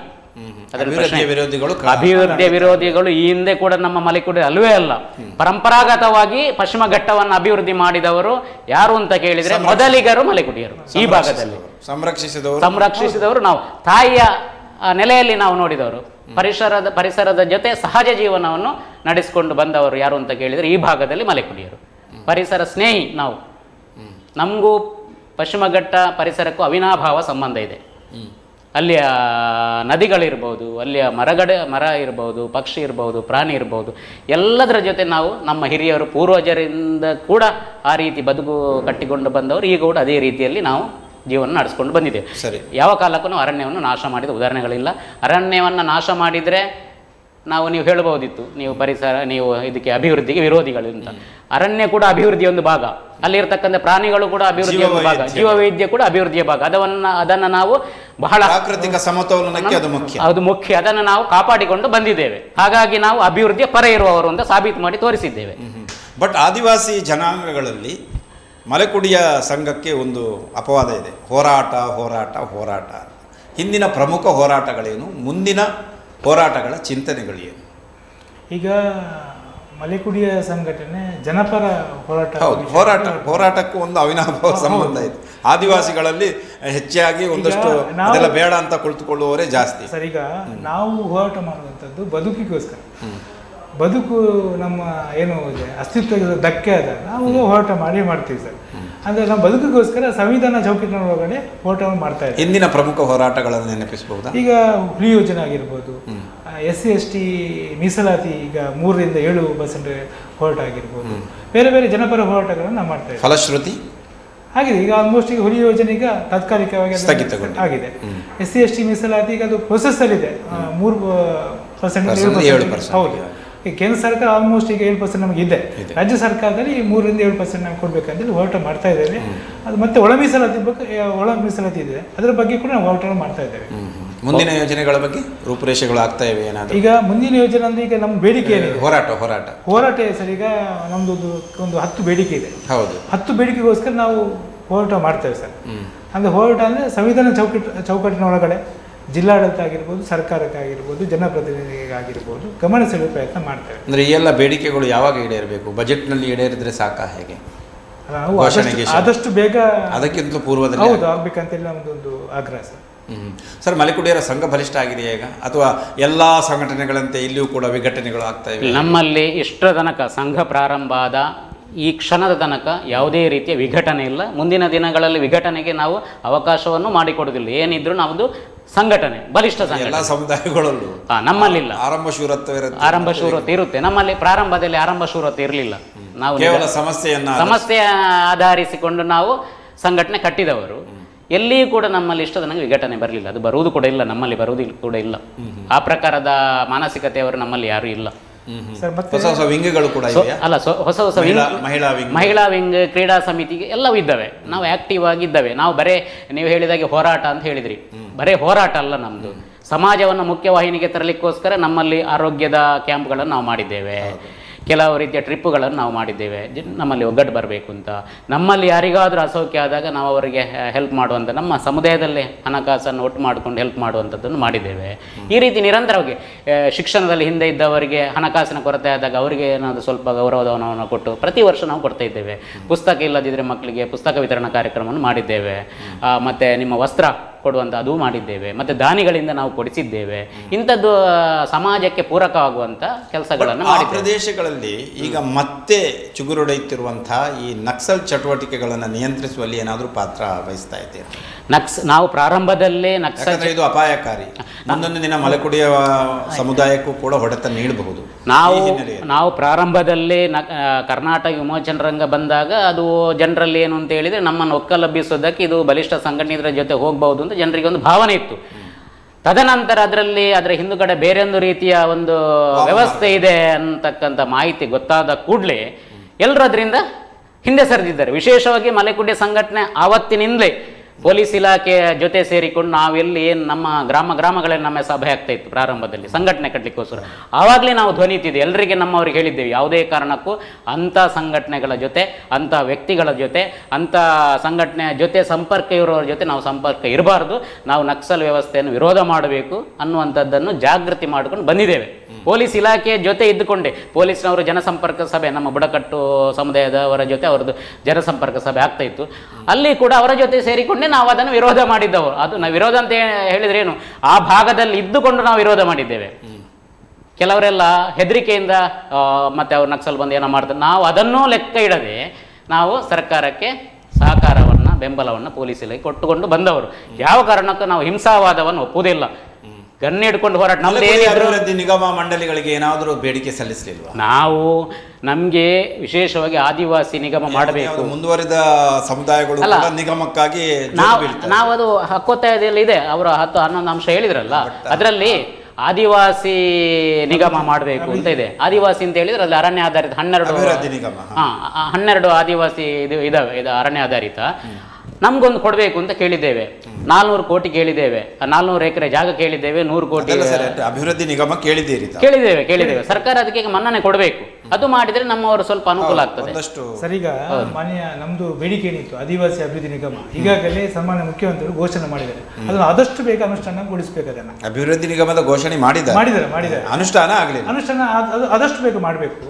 ಅದರ ಜೊತೆಗೆ ಈಗ ನೀವು ಹೇಳಿದ್ರಿ ಸರ್, ನಮ್ಮ ಸಮುದಾಯ ಧಾರ್ಮಿಕ ಕ್ಷೇತ್ರದ ಆಗಿರ್ಬೋದು, ಕರಕುಶಲ ಕ್ಷೇತ್ರ ಆಗಿರ್ಬೋದು, ಮತ್ತೆ ವೈದ್ಯಕೀಯ ಕ್ಷೇತ್ರದ ಆಗಿರ್ಬೋದು, ಬೇರೆ ಬೇರೆ ಕ್ಷೇತ್ರದಲ್ಲಿ ನಮ್ಮ ಸಮುದಾಯ ಕೊಡುಗೆ ಇದೆ ಸರ್. ವೈದ್ಯಕೀಯ ಕ್ಷೇತ್ರದಲ್ಲಿ ಇದೆ. ನಮ್ದು ಈಗ ಪ್ರಾಕೃತಿಕ ಏನು ವೈದ್ಯಕೀಯ ಏನೇನಿದೆ ಆ ಕ್ಷೇತ್ರದಲ್ಲಿ ಆಯುರ್ವೇದಿಕ ಗಿಡಮೂಲಿಕ ತಜ್ಞರು ನಮ್ಮಲ್ಲಿ ಇದ್ದಾರೆ, ತುಂಬಾ ಜನ ಇದ್ದಾರೆ. ಎಲ್ಲ ರೀತಿಯಲ್ಲಿ ಕೂಡ ನಮ್ಮ ಸಮುದಾಯ ಕೊಡುಗೆ ಕೊಡ್ತಾ ಇದ್ದಾರೆ. ಅದನ್ನ ಪ್ರಚಾರ ಇಲ್ಲ ಅಷ್ಟೇ ಬಿಟ್ಟರೆ ನಮ್ಮ ಸಮುದಾಯ ಎಲ್ಲ ಕ್ಷೇತ್ರದಲ್ಲೂ ಕೂಡ ಸಮುದಾಯ ಕೊಡುಗೆಯನ್ನು ಕೊಡ್ತಾ ಇದೆ. ಬಟ್ ಸರ್ಕಾರದ ಬೇಡಿಕೆಗಳ ಜೊತೆಗೆ ನಾನು ಆಗಲೇ ಹೇಳಿದ್ದೆ, ಒಂದಷ್ಟು ಬೇಡಿಕೆಗಳು ಈಡೇರಲೇಬೇಕು ಮತ್ತು ತಮ್ಮ ಪ್ಯಾಕೇಜ್ ಘೋಷಣೆ ಆಗಬೇಕು, ಅದೆಲ್ಲವೂ ಒಪ್ಕೊಳ್ಬೇಕಾಗ್ತದೆ. ಯಾಕಂದರೆ ಒಂದು ಮುಗ್ಧ ಸಮುದಾಯ ಮತ್ತು ಅರಣ್ಯ ತಪ್ಪಲಲ್ಲಿ ವಾಸಿಸ್ತಾ ಇರುವಂಥ ಸಮಾಜ, ಒಂದಷ್ಟು ಅಪಾಯದಲ್ಲಿ ವಾಸಿಸ್ತಾ ಇರುವಂಥ ಸಮಾಜ, ಕಾಡು ಪ್ರಾಣಿಗಳ ಹಾವಳಿ, ಈ ಸಮಸ್ಯೆಗಳನ್ನೆಲ್ಲ ಕಟ್ಟಿಕೊಂಡು ದಿನದುಡ್ತಾ ಇರುವಂಥ ಶ್ರಮಜೀವಿಗಳ ಒಂದು ವರ್ಗ. ಆದರೂ ಕೂಡ ಸಮುದಾಯ, ಈಗ ಎಲ್ಲ ಸಮುದಾಯಗಳು, ಒಂದಷ್ಟು ಕನಿಷ್ಠ ಹಂತದಲ್ಲಿದ್ದ ಸಮುದಾಯಗಳು ಕೂಡ ಸರ್ಕಾರದ ಸೌಲಭ್ಯಗಳ ಜೊತೆಗೆ ತಾವು ಕೂಡ ಅವರಾಗೆ ಹಾಕಿಕೊಂಡು ಒಂದಷ್ಟು ಸುಧಾರಣೆಯನ್ನು ಕಂಡಿದ್ದಾರೆ. ಒಂದು ಬ್ಯಾಂಕ್ ಸ್ಥಾಪನೆ ಆಗಿದ್ದಿರಬಹುದು ಅಥವಾ ಶಿಕ್ಷಣ ಸಂಸ್ಥೆಗಳ ಸ್ಥಾಪನೆ ಆಗಿರಬಹುದು. ಇದೆಲ್ಲವೂ ಕೂಡ ತಮ್ಮ ಸಂಘಟನೆಯ ಮೂಲಕ, ಒಂದಷ್ಟು ಒತ್ತಾಯದ ಮೂಲಕ ಆಗ್ಬೋದು ಮತ್ತು ಸಂಘಟನೆಯಲ್ಲಿಯೂ ಕೂಡ ಇಂಟ್ರೆಸ್ಟ್ ತಗೊಳ್ಬೇಕು. ಇಂಥ ಪ್ರಯತ್ನಗಳು ತಮ್ಮಲ್ಲಿ ಚರ್ಚೆ ಆಗ್ತಾ ಇದೆ. ನಮ್ಮಲ್ಲಿ ಈಗ ಕೋಆಪರೇಟಿವ್ ಸೊಸೈಟಿಗಳು ನೀವು ಹೇಳಿದಾಗ ಬೇರೆ ಎಲ್ಲ ಸಮುದಾಯದಲ್ಲಿ ನಮ್ಮಲ್ಲಿ ಕೂಡ ಕೋಆಪರೇಟಿವ್ ಸೊಸೈಟಿ ಮಾಡಬೇಕು ಅಂತ ನಾವು ಮಾತುಕತೆ ಮಾಡ್ತಾ ಇದ್ದೇವೆ. ಮುಂದಿನ ದಿನಗಳಲ್ಲಿ ಅದನ್ನು ಮಾಡ್ತೇವೆ. ಅದೊಂದು ಆಗ್ಬೇಕು. ಅಂದ್ರೆ ಸಮುದಾಯದವರಿಗೂ ಒಂದಷ್ಟು ಸಾಲ ಸೌಲಭ್ಯಗಳನ್ನು ಕಲ್ಪಿಸಲಿಕ್ಕೆ. ಹೌದು. ಈಗ ನೀವು ಹೇಳಿದಾಗೆ ಶೈಕ್ಷಣಿಕ ಸಂಸ್ಥೆಗಳನ್ನು ಮಾಡುವಂಥದ್ದು, ದೊಡ್ಡ ದೊಡ್ಡ ಉದ್ಯಮಗಳನ್ನು ತೆರೆಯುವಂಥದ್ದು ಅಷ್ಟರ ಮಟ್ಟಿಗೆ ನಮ್ಮಿಂದ ಈ ಪರಿಸ್ಥಿತಿ ಸಾಧ್ಯ ಇಲ್ಲ. ಸರ್ಕಾರ ಅದಕ್ಕೆ ಏನಾದರೂ ಅನುದಾನಗಳನ್ನು ಕೊಡಬೇಕು ಅಂತ ಅದು ನಾವು ಕೇಳಿದ್ದೇವೆ. ಉದ್ಯಮಗಳನ್ನು ಸ್ಥಾಪನೆ ಮಾಡಲಿಕ್ಕೆ ಸರ್ಕಾರ ಅನುದಾನ ಕೊಡಬೇಕು, ಸೊಸೈಟಿ ನಮ್ಮವರದೇ ಮಾಡಲಿಕ್ಕೆ ಕೊಡಬೇಕು ಅಂತ ನಮ್ದು ಬೇಡಿಕೆ ಇದೆ. ಅದಿದೆ. ಅವರು ಹೇಳಿದಾಗೆ ಕೆಲವು ಬೇಡಿಕೆಗಳು ಫುಲ್ಫಿಲ್ ಆಗಿದ್ದಾವೆ. ಒಂದು 10% ಆಗಿದೆ, ಇನ್ನು 90% ನಮ್ದು ಬಾಕಿ ಇದೆ. ಅದರಲ್ಲಿ 50% ಆದರೆ ಸ್ವಲ್ಪ ಅನುಕೂಲ ಆಗುತ್ತೆ. ನೀವು ಹೇಳಿದಾಗೆ ಕೋಆಪರೇಟಿವ್ ಸೊಸೈಟಿ ನಮ್ಮವರದಿಂದ ಆಗಬೇಕು, ಹೌದು. ಇಡೀ ಸಮುದಾಯಕ್ಕೆ ಒಂದು ಅನುಕೂಲ ಆಗ್ತದೆ. ಯಾಕಂದ್ರೆ ಇಷ್ಟೊಂದು ಎಲ್ಲ ಸಮುದಾಯಗಳಲ್ಲಿ ಸೊಸೈಟಿಗಳಿದ್ದಾವೆ, ಅದರ ಮೂಲಕವೇ ಹಲವಾರು ಜನ ಅಭಿವೃದ್ಧಿ ಆಗಿದ್ದಾರೆ, ಕೆಲಸ ಸಿಕ್ಕಿದೆ, ಅದು ಒಳ್ಳೆ ವಿಷಯ. ಅದು ನಾವು ಕೂಡ ಆ ಯೋಚನೆಯಲ್ಲಿ ಶಿಕ್ಷಣಕ್ಕೆ ಸಾಲ ಸೌಲಭ್ಯವನ್ನ ಸೊಸೈಟಿಯ ಮೂಲಕವೇ ಕೊಡ್ಲಿಕ್ಕೆ ಆಗ್ತದೆ. ಹೌದು, ನಾವೀಗ ಬೇರೆ ಸೊಸೈಟಿಗಳನ್ನು ಅವಲಂಬನೆ ಮಾಡುವಂಥದ್ದು ಮಾಡ್ತಾ ಇದ್ದೇವೆ. ಕೇವಲ ಕರ್ನಾಟಕದಲ್ಲಿ ಮಾತ್ರ ಈ ಸಮುದಾಯ ಇದೆ ಅಥವಾ ಬೇರೆ ರಾಜ್ಯಗಳು? ಬೇರೆ ಕೇರಳದಲ್ಲಿ ಇದೆ, ಕಾಸರಗೋಡಲ್ಲಿ ನಮ್ಮದು ತುಂಬಾ ಮಂದಿ ಇದೆ, ಕಣ್ಣೂರು ಆ ಕಡೆ ಎಲ್ಲ ಇದ್ದಾರೆ. ಅಲ್ಲೆಲ್ಲ ತಾವೀಗ ರಾಜ್ಯ ಅಧ್ಯಕ್ಷರಾಗಿದ್ದೀರಿ, ಒಂದಷ್ಟು ಸಮಸ್ಯೆಗಳ ಬಗ್ಗೆ ಏನಾದರೂ ವಿನಿಮಯಗಳಾಗ್ತಾ ಇವೆ? ಆ ಅಧ್ಯಕ್ಷರು ನಾವೆಲ್ಲ ಮಾತುಕತೆ ಮಾಡಿಕೊಡ್ತೇವೆ. ಮತ್ತು ಕೇರಳದಲ್ಲಿ ಕಾರ್ಯಕ್ರಮ ಆದರೆ ನಾವು ಅಲ್ಲಿ ಹೋಗ್ತೇವೆ, ಭಾಗಿಯಾಗ್ತೇವೆ, ಅವರ ಸಮಸ್ಯೆಗಳ ಬಗ್ಗೆ ಚರ್ಚೆ ಆಗ್ತದೆ. ಅಲ್ಲಿಯ MLAಗಳ ಜೊತೆ ಸರ್ಕಾರದ ಜೊತೆ ಸಂಪರ್ಕದಲ್ಲಿ ನಾವಿದ್ದೇವೆ, ಅಲ್ಲಿಯ ಸಂಘಟನೆ ಮುಖಾಂತರವಾಗಿ ಮಾಡ್ತಾ ಇದ್ದೇವೆ. ಒಟ್ಟಾರೆಯಾಗಿ ಸರ್ಕಾರಿ ಉದ್ಯೋಗದಲ್ಲಿ ಮೀಸಲಾತಿ ಬೇಕು, ರಾಜಕೀಯದಲ್ಲಿ ಮೀಸಲಾತಿ ಬೇಕು, ವಿಶೇಷ ಪ್ಯಾಕೇಜ್ ಘೋಷಣೆ ಆಗಬೇಕು. ಅದಕ್ಕಿಂತಲೂ ಮುಖ್ಯವಾಗಿ ಈ ಪ್ರದೇಶಗಳಲ್ಲಿ ಮಲೆಕುಡಿಯ ವಂಶಸ್ಥರು ಎಲ್ಲಿ ಹೆಚ್ಚಾಗಿ ಇದ್ದಾರೆ ಅಲ್ಲಿ ಮೂಲಭೂತ ಅವಶ್ಯಕತೆಗಳನ್ನು ಸರ್ಕಾರ ಕಲ್ಪಿಸಿಕೊಡಬೇಕು. ಆವಾಗ ಮಾತ್ರ ಒಂದಷ್ಟು ಸಮಸ್ಯೆಗಳು ನಿವಾರಣೆ. ಅಲ್ಲಿ 100 ಕೋಟಿ ಅಂತ ನಾವು ಹೇಳಿದ್ರಲ್ಲಿ ಒಂದು ವಿಷಯ ಏನು ಅಂತ ಹೇಳಿದ್ರೆ, ಆ 100 ಕೋಟಿ ದುಡ್ಡನ್ನ ಅಭಿವೃದ್ಧಿ ಅಂತ ಹೇಳಿದ್ರೆ ರಸ್ತೆ ಮಾಡ್ಲಿಕ್ಕೆ, ಸೇತುವೆ ಮಾಡ್ಲಿಕ್ಕೆಲ್ಲ 10 ಸೇತುವೆ ಮಾಡಿದ್ರೆ ಕಲ್ಯಾಣಕ್ಕಾಗಿ ಮಾತ್ರ. ಅದು ರಸ್ತೆ ಮಾಡಿದ್ರೆ 3 ರಸ್ತೆಗೆ ಅದು ಖರ್ಚಾಗಬಹುದು ಅಲ್ಲ. ಇದು ಕೂಡ ಅತ್ಯಲ್ಪ ಈಗಿನ ಪ್ರಸಕ್ತ ಸನ್ನಿವೇಶದಲ್ಲಿ ಅತ್ಯಲ್ಪ ಹಣ. 100 ಕೋಟಿ ಅಲ್ಲ, ತಾವು 1,000 ಕೋಟಿ 100 ಕೋಟಿ ಬರೇ ಇದಕ್ಕೆ ನಿಮ್ಮ ಉದ್ಯಮಶೀಲತಾ ಇದಕ್ಕೆ ಮಾತ್ರ 100 ಕೋಟಿ ಕೇಳಿದ್ದು. ಇಲ್ಲದ್ರೆ ಉದ್ಯಮಶೀಲತೆಗೆ 100 ಕೋಟಿ ಎಂಟರ್ಪ್ರಿನರ್ಶಿಪ್ಗೆ ಮಾತ್ರ ಬಿಟ್ರೆ ನಿಮ್ಮ ಬಾಕಿದ್ದಕ್ಕೆ 100 ಕೋಟಿ ಸಾಕಾಗೋದಿಲ್ಲ. ಅಲ್ಲಿ ಪಶ್ಚಿಮ ಘಟ್ಟದ ಅಭಿವೃದ್ಧಿ ಅಂತ ಹೇಳಿ ರಸ್ತೆ ಬರ್ತದೆ, ಕಾಂಕ್ರೀಟ್ ಇದು ಬರ್ತದೆ, ನಿಮ್ಮ ವಿದ್ಯುತ್ ಸಂಪರ್ಕ, ಅದಕ್ಕೆ 100 ಕೋಟಿ 100 ಮನೆಗಳಿಗೆ ಸಾಕಾಗ್ಲಿಕ್ಕಿಲ್ಲ. ಬಟ್ ತಮ್ಮ ಉತ್ಪನ್ನಗಳಲ್ಲಿ ಕೂಡ ಒಂದಷ್ಟು ಆವಿಷ್ಕಾರ ಆಗಬೇಕು ಸರ್. ಬ್ರ್ಯಾಂಡಿಂಗ್ ಮಾಡೋದು, ಅದು ವೈಜ್ಞಾನಿಕವಾಗಿ ಆಗ್ಬೇಕು. ಈಗ ಜೇನು ಇದರದ್ದು ಈಗ ವೈಜ್ಞಾನಿಕವಾಗಿದೆ, ಮೆಷಿನ್ ಇದೆ, ಅದೆಲ್ಲ ವೈಜ್ಞಾನಿಕವಾಗಿ ಈಗ ಬಂದಿದೆ, ಮೆಷಿನರಿ ಎಲ್ಲ ಬಂದಿದೆ. ನಮ್ದು ಹಳೆ ಕಾಲದ್ದೇ ಮಾಡ್ತಾ ಇದ್ದಾರೆ, ಅದು ಈಗ ಸಾಧ್ಯ. ಬ್ರ್ಯಾಂಡಿಂಗ್, ಲೇಬಲಿಂಗ್, ಕೋಡಿಂಗ್ ಎಲ್ಲ ಆಗ್ತಾ ಇದೆ, ಅದೆಲ್ಲ ಆಗ್ತಾ ಇದೆ ಈಗ. ಜೇನು ಇದರಲ್ಲಿ ಆಗ್ತಾ ಇದೆ. ಮತ್ತೆ ನಿಮ್ಮ ಕರಿಮೆಣಸಿಗೆ ಬೇಕಾದಂಥ ಯಂತ್ರಗಳೆಲ್ಲ ಬಂದಿದ್ದಾವೆ, ಅದೆಲ್ಲ ಇದ್ದಾವೆ. ಅದು ಮಾರ್ಕೆಟಿಂಗ್, ಅದು ಮಧ್ಯವರ್ತಿಗಳಿಂದ ನಮಗೆ ತುಂಬ ಲಾಸ್ ಆಗ್ತಾ ಇದೆ, ದಳ್ಳಾಳಿಗಳಿಂದ. ಅದಾಗಬಾರ್ದು, ನೇರವಾಗಿ ಸರ್ಕಾರ ಖರೀದಿ ಮಾಡುವಂಥ ವ್ಯವಸ್ಥೆ ಆಗಬೇಕು. ಒಂದು ಅದಕ್ಕೆ ಅಲ್ಲೆಲ್ಲ ಬೆಂಬಲ ಬೆಲೆ ಕೊಡಬೇಕು. ಮತ್ತೆ ಸರ್ಕಾರ ಅಲ್ಲೆಲ್ಲ ಒಂದು ಅದಕ್ಕೆ ಬೇಕಾದಂಥ ಒಂದು ವ್ಯವಸ್ಥೆಯನ್ನು ಸರ್ಕಾರ ಮಾಡಬೇಕು. ಗೋಡನ್ಗಳನ್ನು ಮಾಡುವಂಥ ಸರ್ಕಾರದ ಮಟ್ಟದಲ್ಲಿ ಖರೀದಿ ಕೂಡ ನೇರವಾಗಿ ಸರ್ಕಾರ ಮಾಡುವಂಥದ್ದು, ಅದರ ಜೊತೆಗೆ ಸ್ವಲ್ಪ ಬೆಂಬಲ ಬೆಲೆ ಕೊಡುವಂಥದ್ದು, ಇದನ್ನೆಲ್ಲ ಮಾಡಿದರೆ ನಮ್ಮವರಿಗೆ ಸ್ವಲ್ಪ ಅನುಕೂಲ ಆಗ್ತದೆ. ಬೇರೆ ಕೃಷಿ ಉತ್ಪನ್ನಗಳನ್ನು APMC ಖರೀದಿ ಮಾಡೋದು, ಅದು APMC ಅವರು ಈ ಭಾಗದಲ್ಲಿ ಅಷ್ಟು ಕೃಷಿ ಉತ್ಪನ್ನಗಳನ್ನು ಖರೀದಿ ಮಾಡುವುದಿಲ್ಲ. ಕೃಷಿ ಅಂತ ಹೇಳಿದರೆ ನಮ್ಮ ಅರಣ್ಯ ಉತ್ಪನ್ನಗಳನ್ನು ಮಾಡುವುದಿಲ್ಲ. ಈ ಹಿಂದೆ ಲ್ಯಾಂಡ್ ಸೊಸೈಟಿಯವರು ಮಾಡ್ತಾ ಇದ್ರು, ಅದು ಕೂಡ ಅಷ್ಟು ಪರಿಣಾಮಕಾರಿ ಅಲ್ಲ. ಅದು ಬೇರೆ ಒಂದು ವ್ಯವಸ್ಥೆ ಮಾಡಬೇಕು, ಸರ್ಕಾರನೇ ಖರೀದಿ ಮಾಡಬೇಕು. ಬಟ್ ಸರ್ಕಾರದ ಮೇಲೆ ಹೆಚ್ಚು ಒತ್ತಡವನ್ನು ಹಾಕುವುದರ ಜೊತೆಗೆ ತಾವು ಕೂಡ ಒಂದಷ್ಟು ಹೆಚ್ಚುವರಿಯಾಗಿ ಚಟುವಟಿಕೆ ಶೀಲರಾಗಿರಬೇಕು. ಹೆಚ್ಚುವರಿಯಾಗಿ ಅಂತ ಹೇಳಿದ್ರೆ ಇತ್ತೀಚಿನ ದಿನಗಳಲ್ಲಿ ಮಾರ್ಕೆಟಿಂಗ್ ಮಾಡುವುದರಲ್ಲಿ ಇತ್ತೀಚಿನ ದಿನಗಳಲ್ಲಿ ನಮ್ಮವರು ಸ್ವಲ್ಪ ಮುಂದೆ ಬಂದಿದ್ದಾರೆ. ನೀವು ಹೇಳಿದಾಗೆ ಯಾರಿಗೆಲ್ಲ ಕೃಷಿ ಭೂಮಿ ಇದೆ ಅದರಲ್ಲಿ ಒಳ್ಳೆ ಉಳುಮೆ ಮಾಡ್ತಾರೆ, ಒಳ್ಳೆ ಭತ್ತ ಬೆಳೆಸ್ತಾರೆ, ಒಳ್ಳೆ ಅಡಿಕೆ ಬೆಳೆಸ್ತಾರೆ, ಎಲ್ಲವನ್ನು ಈಗ ಬೆಳೆಸ್ತಾರೆ. ಸರ್ಕಾರದ ಏನು ನಾವು ಸರ್ಕಾರದ ಮುಂದೆ ಅದು ಕೊಡಿ ಇದು ಕೊಡಿ ಅಂತ ಕೇಳುವ ಬದಲಿಗೆ ಅದು ಜೊತೆಯಾಗಿ ನಮ್ಮ ಅಭಿವೃದ್ಧಿಯನ್ನು ನಾವು ಮಾಡಿಕೊಂಡು ಹೋಗುವಂಥ ಹಂತವನ್ನು ಕೂಡ ನಾವು ತಲುಪಿದ್ದೇವೆ. ಈಗ ನಮಗೆ ಬಹಳ ಮುಖ್ಯ ಆಗಿರುವಂಥದ್ದು ಏನಂತ ಹೇಳಿದ್ರೆ, ಯಾರು ನೋಡಿ ವೃತ್ತಿ ಶಿಕ್ಷಣ ಪಡೆದಿದ್ದಾರೆ, ಒಳ್ಳೆ ಮಾಸ್ಟರ್ ಡಿಗ್ರಿ ಎಲ್ಲ ಮಾಡಿ ಅವರಿಗೊಂದು ಉದ್ಯೋಗ ಕೊಡಿ ಅಂತ ನಾವು ಕೇಳೋದು. ಈಗ ನಮ್ಮಲ್ಲಿ ಬಾರಿ ಮಲೆಕುಡಿಯರಲ್ಲಿ ಒಂದು ಸಮಸ್ಯೆ ಇದೆಯಲ್ಲ, ನಗರೀಕರಣಕ್ಕೆ ತಾವು ಹೊಂದ್ಕೊಳ್ಳೋದಿಲ್ವೇ? ನಗರವಾಸಿಗಳಾಗಲಿಕ್ಕೆ ತಮಗೆ ಇಷ್ಟ ಇಲ್ವೇ? ಅಲ್ಲ, ನಗರವಾಸಿಗಳ ಸಮುದಾಯದವರು ನಗರಕ್ಕೆ ಬಂದು ನಿಲ್ಲಿಸೋಣ, ಒಂದಷ್ಟು ಪರಿವರ್ತನೆ ಮಾಡೋಣ. ನಮ್ಮಲ್ಲಿ ಏನು ಅಂತ ಹೇಳಿದ್ರೆ, ನಾನು ಅಲ್ಲೇ ಇರ್ತೇವೆ, ಸಂಬಂಧ ಇದೆ ಅಲ್ಲ ಆಗಲ್ಲ. ನಾನು ಆಗಲೇ ಹೇಳಿದಾಗೆ ಸಾವಿರಾರು ವರ್ಷಗಳಿಂದ ನಮ್ಮವರಲ್ಲಿ ಆ ಪರಿಸರಕ್ಕೆ ಒಗ್ಗಿ ಹೋಗಿದ್ದಾರೆ, ಭಾವನಾತ್ಮಕವಾಗಿ ಒಗ್ಗಿ ಹೋಗಿದ್ದಾರೆ. ನಮ್ಮಿಂದಲೇ ಅಲ್ಲಿ ಅರಣ್ಯ ಉಳಿದಿದೆ, ಸಂಸ್ಕೃತಿ ಉಳಿದಿದೆ, ಇನ್ನಷ್ಟು ಕಾಲ ಅಲ್ಲಿ ಉಳಿಬೇಕು, ಈ ಅರಣ್ಯ ಉಳಿಬೇಕು ಅಂತ ನಮ್ಮವರದೊಂದು ಭಾವನೆ. ಹಾಗಂತೇಳಿ ನಾವು ನಗರಕ್ಕೆ ಬರುವುದೇ ಇಲ್ವಾ ಕೇಳಿದರೆ ಇಲ್ಲ ಅಂತಲ್ಲ. ಒಂದಷ್ಟು ಜನ ನಗರಕ್ಕೆ ಬರಬೇಕು, ಅಭಿವೃದ್ಧಿ ಆಗಬೇಕು, ಬಾಕಿಯವರಾಗೆ ನಾವು ಕೂಡ ಮುಖ್ಯವಾಹಿನಿಯಲ್ಲಿ ಇರಬೇಕು ಅನ್ನುವಂಥದ್ದು ಇದೆ ಕೆಲವರಲ್ಲಿ, ಇಲ್ಲ ಅಂತಲ್ಲ. ಎಲ್ಲರೂ ಅದೇ ರೀತಿಯಲ್ಲಿ ಇದ್ದಾರಂತಲ್ಲ. ನಮ್ಮ ಪೂರ್ವಜರು ಡಾಕ್ಟರ್ ಇಂಜಿನಿಯರಿಂಗ್ ಆದರೆ ಒಳ್ಳೆಯದು, ಡಾಕ್ಟರ್ ಆಗಬೇಕು, ಇಂಜಿನಿಯರ್ IAS ಆಗಬೇಕು, KS ಆಗಬೇಕು, ಎಲ್ಲ ಆಗಬೇಕು, ನಮ್ಮಲ್ಲಿ ನಿರೀಕ್ಷೆ ಇದೆ. ಅದಕ್ಕೆ ಸರ್ಕಾರ ಪೂರಕವಾಗಿ ವ್ಯವಸ್ಥೆಯನ್ನು ನಾನು ಆಗ ಹೇಳಿದಾಗೆ, ಈಗ ಈ ಸ್ಪರ್ಧಾತ್ಮಕ ಯುಗದಲ್ಲಿ ಈ ಕೋಚಿಂಗ್ಗಳ ಭರಾಟೆಯಲ್ಲಿ ನಮ್ಮವರು ಅದಕ್ಕೆ ಹೋಗ್ಲಿಕ್ಕೆ ಸ್ವಲ್ಪ ಕಷ್ಟ ಆಗ್ತಾ ಇದೆ ಅಂತ. ಬಟ್ ಆ ವ್ಯವಸ್ಥೆಯನ್ನು ಮಾಡಬೇಕು ಸರ್, ಆ ವ್ಯವಸ್ಥೆಯನ್ನು ಸರ್ಕಾರ ಮಾಡಬೇಕು ಅಂತ. ಈಗ ಸರ್ಕಾರಿ ಮೆಡಿಕಲ್ ಕಾಲೇಜುಗಳಲ್ಲಿ ಫ್ರೀ ಸೀಟ್ ಕೊಡಬೇಕು. ಈಗ ನವೋದಯ ಅಂತ ಚಾರದಲ್ಲಿ ಒಳ್ಳೆ ಹೈ ಸ್ಟ್ಯಾಂಡರ್ಡ್ ಎಜುಕೇಶನ್ ವಸತಿ ಶಾಲೆ, ಅಲ್ಲಿ ಮಲೆಕುಡಿಯರಿಗೆ ಸೀಟೇ ಇಲ್ಲ. ಸ್ಪರ್ಧಾತ್ಮಕ ಪರೀಕ್ಷೆ, ನಮ್ಮವರ ಪರೀಕ್ಷೆಯಲ್ಲಿ ಬರೆಯುವಷ್ಟು ಸಮರ್ಥರಲ್ಲ 6ನೇ 5ನೇ ಕ್ಲಾಸ್ ಮಕ್ಕಳೆಲ್ಲ. ಅದೆಲ್ಲ ಸಮಸ್ಯೆ ಇದೆ ಅಂತ. ಹಾಗಾಗಿ ಆ ಮಲೆಕುಡಿಯರು, ಆ ಭಾಗದಲ್ಲಿ ಮಲೆಕುಡಿಯರಿಗೆ ಒಂದು 20 ಸೀಟ್ ರಿಸರ್ವ್ ಇಡ್ಲಿ, ರಿಸರ್ವ್ಡ್ ಆವಾಗ ಪ್ರವೇಶ ಆಗ್ತಾರೆ. ಅವರ ಅಂಕಗಳನ್ನು ಒಂದಷ್ಟು ಮೈನಸ್ ಹಾ, ಕಡಿತ ಮಾಡಿ ಲಿಬರಲ್ ಮಾಡಲಿ ಸ್ವಲ್ಪ. ಎಷ್ಟು ಪರ್ಸೆಂಟೇಜ್ ಸಾಕು ಅಂಥದ್ದು ಮಾಡಿದ್ರೆ ನಮ್ಮವರು ಮುಂದೆ ಬರ್ತಾರೆ, ಬಿಟ್ರೆ ಇಲ್ಲದ್ರೆ ಸ್ವಲ್ಪ ಕಷ್ಟ ಇದೆ. ಅಂಥದ್ದೆಲ್ಲ ಆಗಬೇಕು ಸರ್. ಆ ಕೋಚಿಂಗ್ ಸೆಂಟರ್ ಅದೆಲ್ಲ ಮಾಡಬೇಕು, ಇಲ್ಲದ್ರೆ ಆಗುದಿಲ್ಲ. ನಮ್ಮವ್ರು ಡಾಕ್ಟರ್ ಹೇಗೆ ಯಾಕಂದ್ರೆ ಈಗ ಸ್ಪರ್ಧಾತ್ಮಕ ಯುಗ, ಆಗುದಿಲ್ಲ. ಡಾಕ್ಟರ್ ಹೇಗೆ ಆಗೋದು? ಡಾಕ್ಟರ್ಸ್ ಇಂಜಿನಿಯರಿಂಗ್ ಆದ್ರೆ ಮಾತ್ರ ಆ ಸಮುದಾಯಕ್ಕೂ ಮನ್ನಣೆಯೂ ಮನ್ನಣೆ ಸಿಗ್ತದೆ, ಸಿಗ್ತದೆ, ಆ ಸಮುದಾಯದ ಅಭಿವೃದ್ಧಿಯೂ ಆಗುತ್ತೆ. ಡಾಕ್ಟರ್ ಇಂಜಿನಿಯರ್ ಆಗಬೇಕಾದ್ರೆ LKG UKG ಇಂದ ಸ್ಟಾರ್ಟ್ ಮಾಡಬೇಕು. ಅಂತ ಹೈ ಸ್ಟ್ಯಾಂಡರ್ಡ್ ಸ್ಕೂಲಲ್ಲಿ ಕಲಿಬೇಕು. ಇದ್ದಾರೆ ಎಲ್ಲರೂ. ಬ್ರಿಲಿಯನ್ಸ್ ಇದ್ದಾರೆ. ಅಲ್ಲ, ಬ್ರಿಲಿಯನ್ಸ್ ಅಂತ ಹೇಳಿದ್ರೆ ಬೇಸಿಕ್ ಅವರು ಹೋಗುವ ಸ್ಕೂಲ್ಗಳಾಗಿರ್ಬೇಕಲ್ಲ, ಅದಕ್ಕೆ ಪೂರಕ ವಾತಾವರಣ ಬೇಕಲ್ಲ. ಫೀಸ್ ಸಿಕ್ಕಾಪಟ್ಟೆ ಫೀಸ್ ಲಕ್ಷಗಟ್ಟಲೆ ಇದೆ, ನಮ್ಮವ್ರು ಕೊಟ್ಟು ಹೋಗ್ಲಿಕ್ಕೆ ಆಗ್ತದ? ನೀವು ಹೇಳಿದ್ರೆ ನವೋದಯದಲ್ಲಿ ಆದರೆ ಫ್ರೀ ಇದೆ, ಅಲ್ಲಿ ಒಂದು 25 ಸೀಟ್ ಪ್ರತಿ ವರ್ಷ ಮಲೆಕುಡಿಯರ ಕಾಯಂ ಇಟ್ಟರೆ ಅದು ಬೆಳೀತಾರೆ, ಅವರು ಡಾಕ್ಟರ್ ಆಗ್ಬಹುದು, ಇಂಜಿನಿಯರ್. ಕೇಂದ್ರೀಯ ವಿದ್ಯಾಲಯಗಳನ್ನ ಈ ಪ್ರದೇಶ ಸ್ಥಾಪಿಸಬೇಕು. ಮತ್ತೆ ನೀವು ಹೇಳಿದಾಗೆ ಸರ್ಕಾರಿ ಪಾಲಿಟೆಕ್ನಿಕ್ಗಳನ್ನು ಈ ಪ್ರದೇಶದಲ್ಲಿ ಸ್ಥಾಪಿಸಬೇಕು. ಇಲ್ವಾ ಸರ್ಕಾರಿ ಅಲೈಡ್ ಹೆಲ್ತ್ ಸೈನ್ಸ್, ಈ ಫಿಸಿಯೋಥೆರಪಿ ಅಂತದನ್ನಾದ್ರೂ ಸ್ಥಾಪಿಸಬೇಕು. ಈ ಹಿನ್ನೆಲೆಯಲ್ಲಿ ತಮ್ಮ ಮನವಿಗಳು ಅಲ್ಲಿ ಸಲ್ಲಿಕೆ ಆಗಬೇಕು. ಮೆಡಿಕಲ್ ಕಾಲೇಜುಗಳು ಅಲ್ಲಿ ಉಚಿತವಾಗಿ ಸೀಟ್ ಕೊಡಬೇಕು. ಇಲ್ಲಾದ್ರೆ ಈಗ ಮೆಡಿಕಲ್ ಕಾಲೇಜುಗಳು ಇದ್ದಾವೆ. ಆರಂಭಿಕ ಹಂತದಲ್ಲಿ ಮೆಡಿಕಲ್ ಕಾಲೇಜ್ ಅಲ್ಲದಿದ್ರು ಈ ಪ್ರೊಫೆಷನಲ್ ಈ ಹೆಲ್ತ್ ಸೈನ್ಸಸ್ ಅಂತ ಇದೆ, ಈ ಫಿಸಿಯೋಥೆರಪಿ ಅಂತದನ್ನೆಲ್ಲಾದ್ರೂ ಒಂದು ಸ್ಕೂಲ್ ಮಾಡಿದ್ರೆ ಒಂದಷ್ಟು ಮಕ್ಕಳಾದ್ರೂ ಅಲ್ಲಿ ಸೇರ್ಬೋದು. ಈ ಟೆಕ್ನಿಷಿಯನ್, ಲ್ಯಾಬ್ ಟೆಕ್ನಿಷಿಯನ್ ಅಂತದ್ದಾದ್ರೂ ಮಾಡಬಹುದು. ಸರ್ಕಾರಕ್ಕೆ ಒಂದು ಇಚ್ಛಾಶಕ್ತಿ ಇರಬೇಕೇನು ಅಂತ ಹೇಳಿದ್ರೆ, ವರ್ಷದಲ್ಲಿ ಮಲೆಕುಡಿಯರಲ್ಲಿ ಇಷ್ಟು ಜನರನ್ನು ಎಜುಕೇಟ್ ಮಾಡಿ ಅವರನ್ನ ಜಾಬಿಗೆ ಸೇರಿಸಬೇಕು ಅನ್ನೋಂಥ ಒಂದು ಇಚ್ಛಾಶಕ್ತಿ ಬರಬೇಕು. ವರ್ಷದಲ್ಲಿ 10 ಜನ ಮಲೆಕುಡಿಯರನ್ನು ಈ ಸಲ ಅರಣ್ಯ ಇಲಾಖೆಯಲ್ಲಿ ಒಂದು 5 ಜನ ಆಗಿದ್ದಾರೆ, ಹೆಲ್ತ್ ಡಿಪಾರ್ಟ್ಮೆಂಟ್ ಅಲ್ಲಿ ಒಂದು 2 ಜನ ಆಗಿದ್ದಾರೆ. ಬಟ್ ಶೈಕ್ಷಣಿಕ ಪ್ರಗತಿ ಸುಧಾರಿಸ್ತಾ ಇದೆಯಾ ತಾವು ಕಂಡುಕೊಂಡ? ಡ್ರಾಪ್ ಔಟ್ ತುಂಬಾ ಇದೆ. ನಾನು ಡ್ರಾಪ್ ಔಟಿಗೆ ಒಂದು ನಿಮಗೆ ಉದಾಹರಣೆ ಹೇಳ್ತೇನೆ, ಒಳ್ಳೆ ಉದಾಹರಣೆ.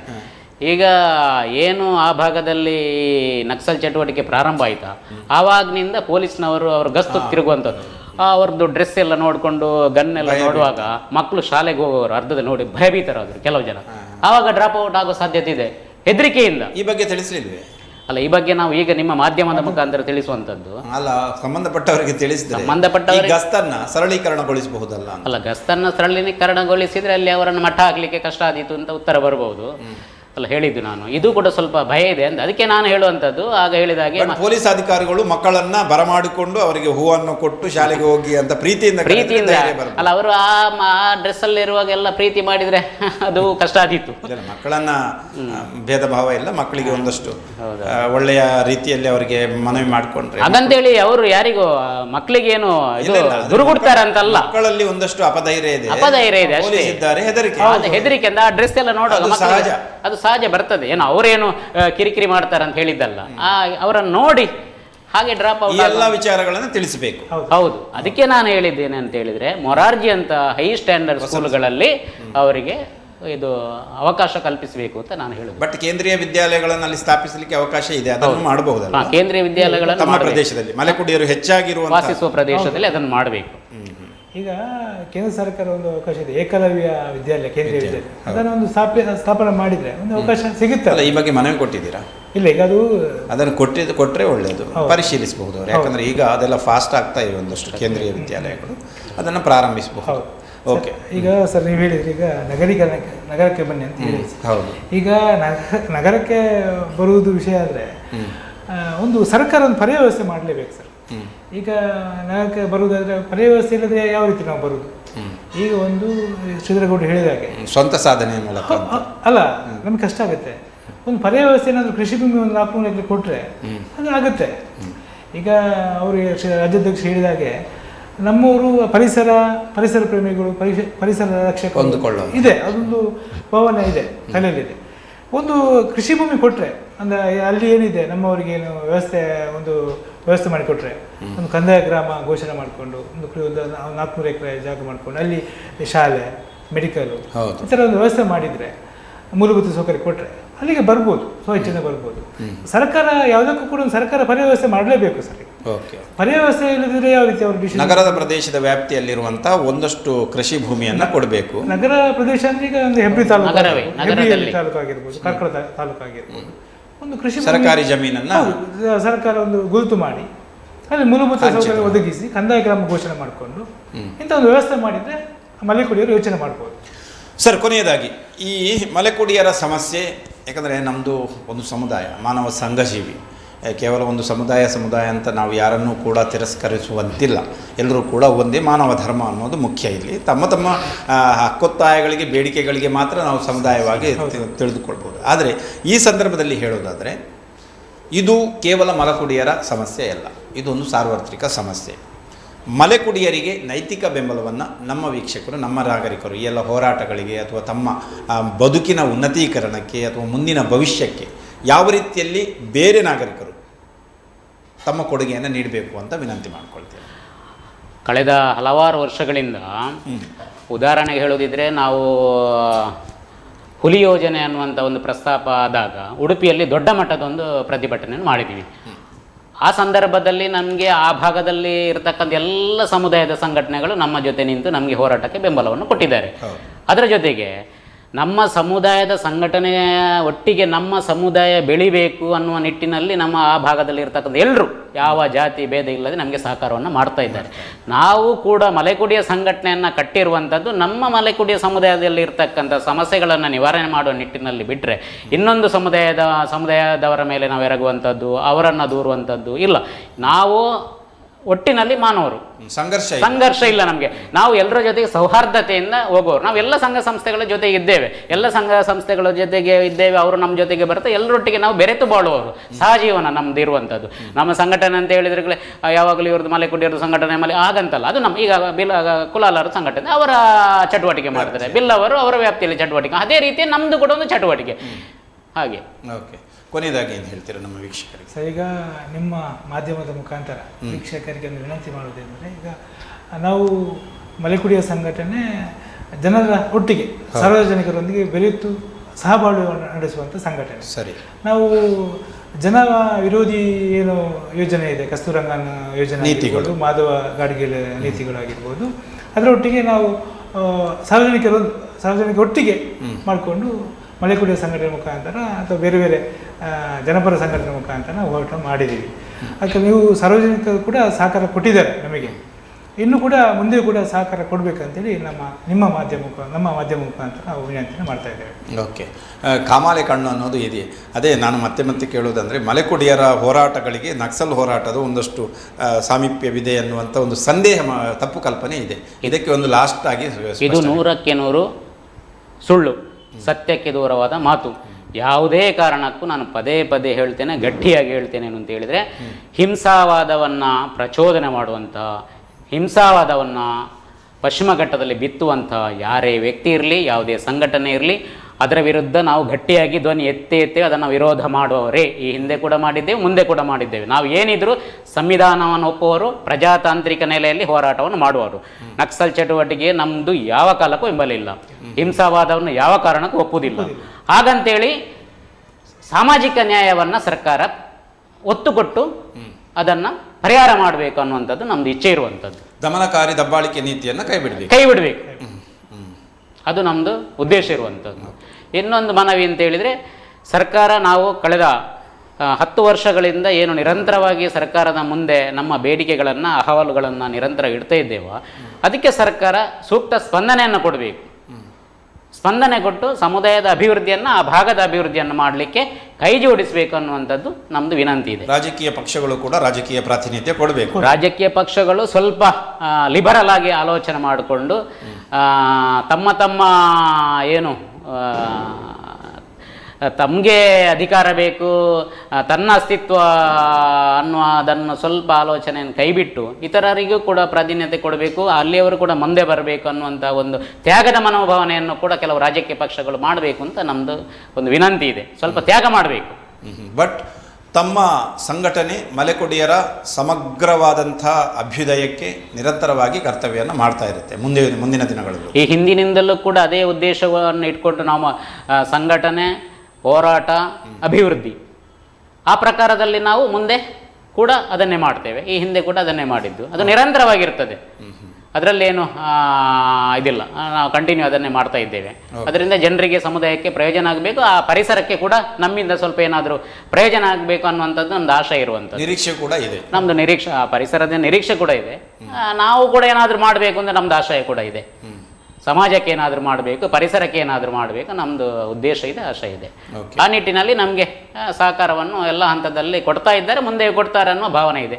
ಸಮುದಾಯಕ್ಕೆ, ಸಮಾಜಕ್ಕೆ, ರಾಜ್ಯಕ್ಕೆ, ದೇಶಕ್ಕೆ ಏನಾದರೂ ಒಂದು ಕೊಡುಗೆಯನ್ನು ನೀಡಬೇಕು ಅಂತ. ಕೊಡಬೇಕು. ನಮ್ಮ ಬುಡಕಟ್ಟು ಸಮುದಾಯದವರು ಇದು ಬ್ರಿಟಿಷರ ಹೋರಾಟದಲ್ಲಿ ಕೂಡ ಧುಮುಕಿದವರು. ಬಿರ್ಸಾ ಮುಂಡಾ ಕೂಡ ಸ್ವತಂತ್ರ ಹೋರಾಟಗಾರ. ಅವರು ಕೂಡ ಎಷ್ಟು ಆಸ್ಪತ್ರೆಗಳನ್ನು ಅದನ್ನೆಲ್ಲ ಮಾಡಿದವರು. ಈ ಸಮಾಜಕ್ಕೆ ಕೊಡುಗೆಯನ್ನು ಕೊಟ್ಟಿದವರು, ಈ ದೇಶಕ್ಕೆ ಕೊಡುಗೆಯನ್ನು ಕೊಟ್ಟಿದವರು. ಸ್ವಾತಂತ್ರ್ಯ ಹೋರಾಟದಲ್ಲಿ ನಮ್ಮ ಸುಳ್ಯ ಪುತ್ತೂರು ಭಾಗದವರು ಹೋರಾಟದ ಮುಂಚೂಣಿಯಲ್ಲಿ ಇದ್ದವರು. ಹಾಗಂತ ಹೇಳಿ ಸ್ವಾತಂತ್ರ್ಯ ಹೋರಾಟದಲ್ಲಿ ಕೂಡ ನಮ್ಮವರನ್ನು ನಾವು ತೊಡಗಿಸಿಕೊಂಡಿದ್ದಾರೆ. ಹಾಗಾಗಿ ನಾವು ಸ್ವಾತಂತ್ರ್ಯದ ಬಗ್ಗೆ, ದೇಶದ ಬಗ್ಗೆ, ರಾಷ್ಟ್ರದ ಬಗ್ಗೆ ಅಭಿಮಾನ ಇದ್ದವರು. ರಾಷ್ಟ್ರ ಕಟ್ಟುವುದರಲ್ಲಿ ನಮ್ಮದು ಕೂಡ ಪಾತ್ರ ಇದೆ. ಈ ಭಾಗದಲ್ಲಿ ದೇವಸ್ಥಾನಗಳನ್ನು ಪೋಷಿಸಿಕೊಂಡು ಹೋಗಲಿಕ್ಕೆ ಕಟ್ಟುವುದರಲ್ಲಿ ಕೂಡ ಸುಬ್ರಹ್ಮಣ್ಯ ದೇವಸ್ಥಾನ ಮಲೆಕುಡಿಯರಿಂದೇ ನಿರ್ಮಾಣ ಆಗಿರುವಂಥದ್ದು, ಅದು ಎಲ್ಲರಿಗೂ ಗೊತ್ತಿದ್ದ ವಿಷಯ. ಹಾಗಾಗಿ ನಾವು ಅದರಲ್ಲಿ ಕೂಡ ಇದ್ದೇವೆ. ಈ ಭಾಗದ ಪಶ್ಚಿಮ ಘಟ್ಟದ ಎಲ್ಲ ದೇವಸ್ಥಾನಗಳಲ್ಲಿ ನಮ್ಮದು ಪ್ರಮುಖವಾಗಿ ನಮ್ಮವರಿದ್ದಾರೆ. ಅಲ್ಲಿಯ ಚಾಕರಿಗಳನ್ನು ಮಾಡುವಂಥದ್ದು ನಮ್ಮವರೇ ಮಾಡುವಂಥದ್ದು ಅದೆಲ್ಲ ಇದೆ. ಹಾಗಾಗಿ ನಾವು ಯಾವತ್ತೂ ಕೂಡ ದೇಶದ ಮತ್ತು ವ್ಯವಸ್ಥೆಯ ಒಂದು ಭಾಗವೇ. ನಮ್ಮನ್ನು ಬಿಟ್ಟು ವ್ಯವಸ್ಥೆ ಇಲ್ಲ, ವ್ಯವಸ್ಥೆಯನ್ನು ಬಿಟ್ಟು ನಾವಿಲ್ಲ ಅನ್ನುವಂಥ ರೀತಿಯಲ್ಲಿ ಇದೆ. ಬಟ್ ನಿರ್ಲಕ್ಷ್ಯ ಮಾಡ್ತಾ ಇದೆ. ಆದರೂ ಕೂಡ ನಮ್ಮನ್ನು ನಿರ್ಲಕ್ಷ್ಯ ಮಾಡ್ತಾರಲ್ಲ ಅನ್ನೋಂಥ ಸ್ವಲ್ಪ ನಮಗೆ ಒಂದು ಬೇಸರ ಇದೆ. ಮುಂದಿನ ದಿನಗಳಲ್ಲಿ ಅದು ಆಗಬಾರ್ದು, ಸರಿ ಹೋಗ್ಬಹುದು ಅಂತ ನಮಗೆ ನಮ್ದು ಅನಿಸಿಕೆ. ನಮ್ಮ ಕನಸೇನು ತಮ್ಮದು? ಒಂದಷ್ಟು ಮಲೆಕುಡಿಯರಲ್ಲಿ ನಾವು ಡಾಕ್ಟರನ್ನು ಕಾಣಬೇಕು, ಒಂದಷ್ಟು ಮಲೆಕುಡಿಯರು ಉದ್ಯಮಶೀಲರಾಗಬೇಕು, ಇಂಥದ್ದೆಲ್ಲ ಏನಾದರೂ ಕನಸು? ಅದೇ ನಮ್ಮಲ್ಲಿ ರಾಜ್ಯಕ್ಕೆ ಶಕ್ತಿ ನಮ್ಮಲ್ಲಿ ಬರಬೇಕು, ಒಂದಷ್ಟು ಜನಪ್ರತಿನಿಧಿಗಳು ನಮ್ಮಲ್ಲಿ ಇರಬೇಕು. ವಿಧಾನಸೌಧಕ್ಕೆ ನಮ್ಮವ್ರು ಹೋಗಬೇಕು, ಪಾರ್ಲಿಮೆಂಟಿಗೆ ನಮ್ಮವ್ರು ಹೋಗಬೇಕು. ಅದರ ಜೊತೆಗೇ ವಿದ್ಯಾವಂತರಾಗಿದ್ದುಕೊಂಡು ಡಾಕ್ಟರ್ ಆಗಬೇಕು, ಇಂಜಿನಿಯರ್ ಆಗಬೇಕು, IAS ಆಫೀಸರ್ಗಳಾಗಬೇಕು, IPS ಅಧಿಕಾರಿಗಳಾಗಬೇಕು. ಒಟ್ಟಿನಲ್ಲಿ ಸಮುದಾಯದ ಜನ ಮುಂದೆ ಬರಬೇಕು, ದೇಶದ ಇತರ ಸಮುದಾಯದವರ ಹಾಗೆ ನಾವು ಕೂಡ ಇರಬೇಕು ಅಂತ ಅನ್ನುವಂಥದ್ದು ನಮ್ಮದು ಆಸೆ ಇದೆ, ಆಶಯ ಇದೆ, ವಿಶ್ವಾಸವೂ ಕೂಡ ಇದೆ. ಅದು ವಿಶ್ವಾಸವೂ ಕೂಡ ಇದೆ, ಭರವಸೆ ಇದೆ. ನಾವು ಸಮುದಾಯದಲ್ಲಿ ಸಂಘಟನೆ ಮುಖಾಂತರ ಭರವಸೆಯನ್ನು ಮೂಡಿಸಿದ್ದೇವೆ. ನಮ್ಮದು ಫಸ್ಟ್ ಕೆಲಸ ಏನು ಅಂತ ಹೇಳಿದ್ರೆ ಭರವಸೆ ಮೂಡಿಸುವಂಥದ್ದು ಮಾಡಿದ್ದೇವೆ ನಾವು. ಅದರ ಬಗ್ಗೆ ತೃಪ್ತಿ ಇದೆ ನಮಗೆ. ಸರಿ, ಕಾರ್ಯಕ್ರಮವನ್ನು ನಾವು ಮುಗಿಸುವಂಥ ಹೊತ್ತು ತಮ್ಮ ಎಲ್ಲ ಆಸೆಗಳು, ಆಶಯಗಳು ಈಡೇರಲಿ ಮತ್ತು ಯಾವುದೇ ಸಂದರ್ಭದಲ್ಲೂ ಯಾವುದೇ ಸಮುದಾಯ ಹಿಂದೆ ಉಳಿಯಲೇಬಾರದು ಮತ್ತು ನಿರಂತರ ದೌರ್ಜನ್ಯಕ್ಕೆ ಒಳಗಾಗಬಾರ್ದು, ದಮನಕ್ಕೂ ಕೂಡ ಒಳಗಾಗಬಾರ್ದು. ಇದು ಎಲ್ಲರ ಆಶಯ. ಯಾಕಂದರೆ ನಾವೆಲ್ಲರೂ ಮಾನವ ಧರ್ಮವನ್ನು ಪಾಲಿಸ್ತಾ ಇರುವವರು, ಎಲ್ಲರೂ ಕೂಡ ಶಾಂತಿಯ ಮೂಲಕ, ಸಹಬಾಳ್ವೆಯ ಮೂಲಕ ಬದುಕನ್ನು ಸಾಗಿಸುವವರು. ಈ ಹಿನ್ನೆಲೆಯಲ್ಲಿ ಒಂದು ಸಮುದಾಯಕ್ಕೆ ಆದಂಥ ಅನ್ಯಾಯ ಅದು ಇಡೀ ಸಮಾಜಕ್ಕೆ ಅನ್ನೋದನ್ನು ಎಲ್ಲರೂ ಕೂಡ ಒಂದಷ್ಟು ಪರಿಗಣಿಸಬೇಕು. ಅದರೊಂದಿಗೆ ಆ ಸಮುದಾಯದ ಹೋರಾಟಗಳು ಆ ಸಮುದಾಯಕ್ಕೆ ಮಾತ್ರ ಸೀಮಿತವಾದುದಲ್ಲ, ಅದು ನಮಗೂ ಕೂಡ ಅದರಲ್ಲಿ ಒಂದಷ್ಟು ಪಾಲಿದೆ ಎನ್ನುವಂಥ ನಿಟ್ಟಿನಲ್ಲಿ ತಮ್ಮ ಹೋರಾಟಕ್ಕೆ ಅಥವಾ ತಮ್ಮ ಮುಂದಿನ ದಿನಗಳಲ್ಲಿ ತಮ್ಮ ಮೂಲಭೂತ ಅವಶ್ಯಕತೆಗಾಗಿ ತಾವು ಏನಾದರೂ ಮನವಿ ಮಾಡಿದರೆ ಅಥವಾ ತಮ್ಮ ಅಭಿವೃದ್ಧಿಗಾಗಿ ಕಾರ್ಯಕ್ರಮಗಳನ್ನು ಹಮ್ಮಿಕೊಂಡ್ರೆ ಅದಕ್ಕೆ ಎಲ್ಲ ಸಮುದಾಯಗಳು ಕೂಡ ಕೈ ಜೋಡಿಸಬೇಕು, ಸಹಭಾಗಿತ್ವವನ್ನು ನೀಡಬೇಕು ಅನ್ನುವಂಥ ಮನವಿಯನ್ನು ಮಾಡಿಕೊಳ್ತಾ ಇದ್ದೇವೆ. ಕಾರ್ಯಕ್ರಮದಲ್ಲಿ ಭಾಗವಹಿಸಿದಂಥ ರಾಜ್ಯಾಧ್ಯಕ್ಷರಾದಂಥ ಶ್ರೀಧರಗೌಡ ಈದು ಅವರಿಗೆ ನಮ್ಮ ವಾಹಿನಿಯ ಪರವಾಗಿ, ವೀಕ್ಷಕ ಬಾಂಧವರೆಲ್ಲರ ಪರವಾಗಿ ಹೃತ್ಪೂರ್ವಕವಾದಂಥ ಧನ್ಯವಾದಗಳು, ನಮಸ್ಕಾರ. ಹಾಗೆಯೇ ಜಿಲ್ಲಾಧ್ಯಕ್ಷರಾದಂಥ ಶ್ರೀಯುತ ಗಂಗಾಧರ ಗೌಡ ಅವರಿಗೂ ಕೂಡ ಹೃತ್ಪೂರ್ವಕವಾದಂಥ ಧನ್ಯವಾದಗಳು, ನಮಸ್ಕಾರ. ವೀಕ್ಷಕರೇ, ಇದು ಇಂದಿನ ಕಾರ್ಯಕ್ರಮ. ಮಲೆಕುಡಿಯರ ಈ ಸಮಸ್ಯೆಗಳ ಬಗ್ಗೆ ಒಂದಷ್ಟು ತಾವು ತಿಳಿದುಕೊಂಡಿದ್ದೀರಿ ಅಂತ ನಾನು ಭಾವಿಸಿದ್ದೇನೆ. ಎಲ್ಲ ಸಮಸ್ಯೆಗಳು ಕೂಡ ಪರಿಗಣಿತ ಆಗೋದು ಮತ್ತು ಆ ಸಮಸ್ಯೆಗಳನ್ನು ಬಿಂಬಿಸಿದಾಗ ಗಮನಕ್ಕೆ ಬರುವುದು, ನಮ್ಮ ಅನುಭವಕ್ಕೆ ಬರುವುದು ಆ ಎಲ್ಲ ಅವರ ಮಾಹಿತಿಗಳಿಂದ ಮಾತ್ರ. ಕೇವಲ ಮೇಲ್ನೋಟಕ್ಕೆ ಕೆಲವೊಂದು ಸಮಸ್ಯೆಗಳು ಅರಿವಿಗೆ ಬಂದಿರಬಹುದು, ಆದರೆ ನಾವು ಪರಿಗಣಿಸಿದಾಗ ಮಲೆಕುಡಿಯರ ಸಮಸ್ಯೆ ಬಹಳ ಗಂಭೀರವಾದದ್ದು ಮತ್ತು ದೀರ್ಘವಾದದ್ದು. ಈ ಹಿನ್ನೆಲೆಯಲ್ಲಿ ಅವರ ಎಲ್ಲ ಹೋರಾಟಗಳಿಗೆ ತಾವು ಕೂಡ ನೈತಿಕ ಬೆಂಬಲವನ್ನು ನೀಡಿ ಅವರೂ ಕೂಡ ನಮ್ಮವರು ಅನ್ನುವಂಥ ನೆಲೆಯಲ್ಲಿ ಅವರಿಗೆ ಒಂದಷ್ಟು ಸಹಕಾರ ನೀಡಿ ಅನ್ನುವಂಥ ಮನವಿಯನ್ನು ಮಾಡಿಕೊಳ್ತಾ ಕಾರ್ಯಕ್ರಮವನ್ನು ಮುಗಿಸ್ತಾ ಇದ್ದೇವೆ. ಮತ್ತೆ ಭೇಟಿಯಾಗೋಣ ಮುಂದಿನ ವಾರ. ಅಲ್ಲಿವರೆಗೆ ನಮಸ್ಕಾರ, ಧನ್ಯವಾದ.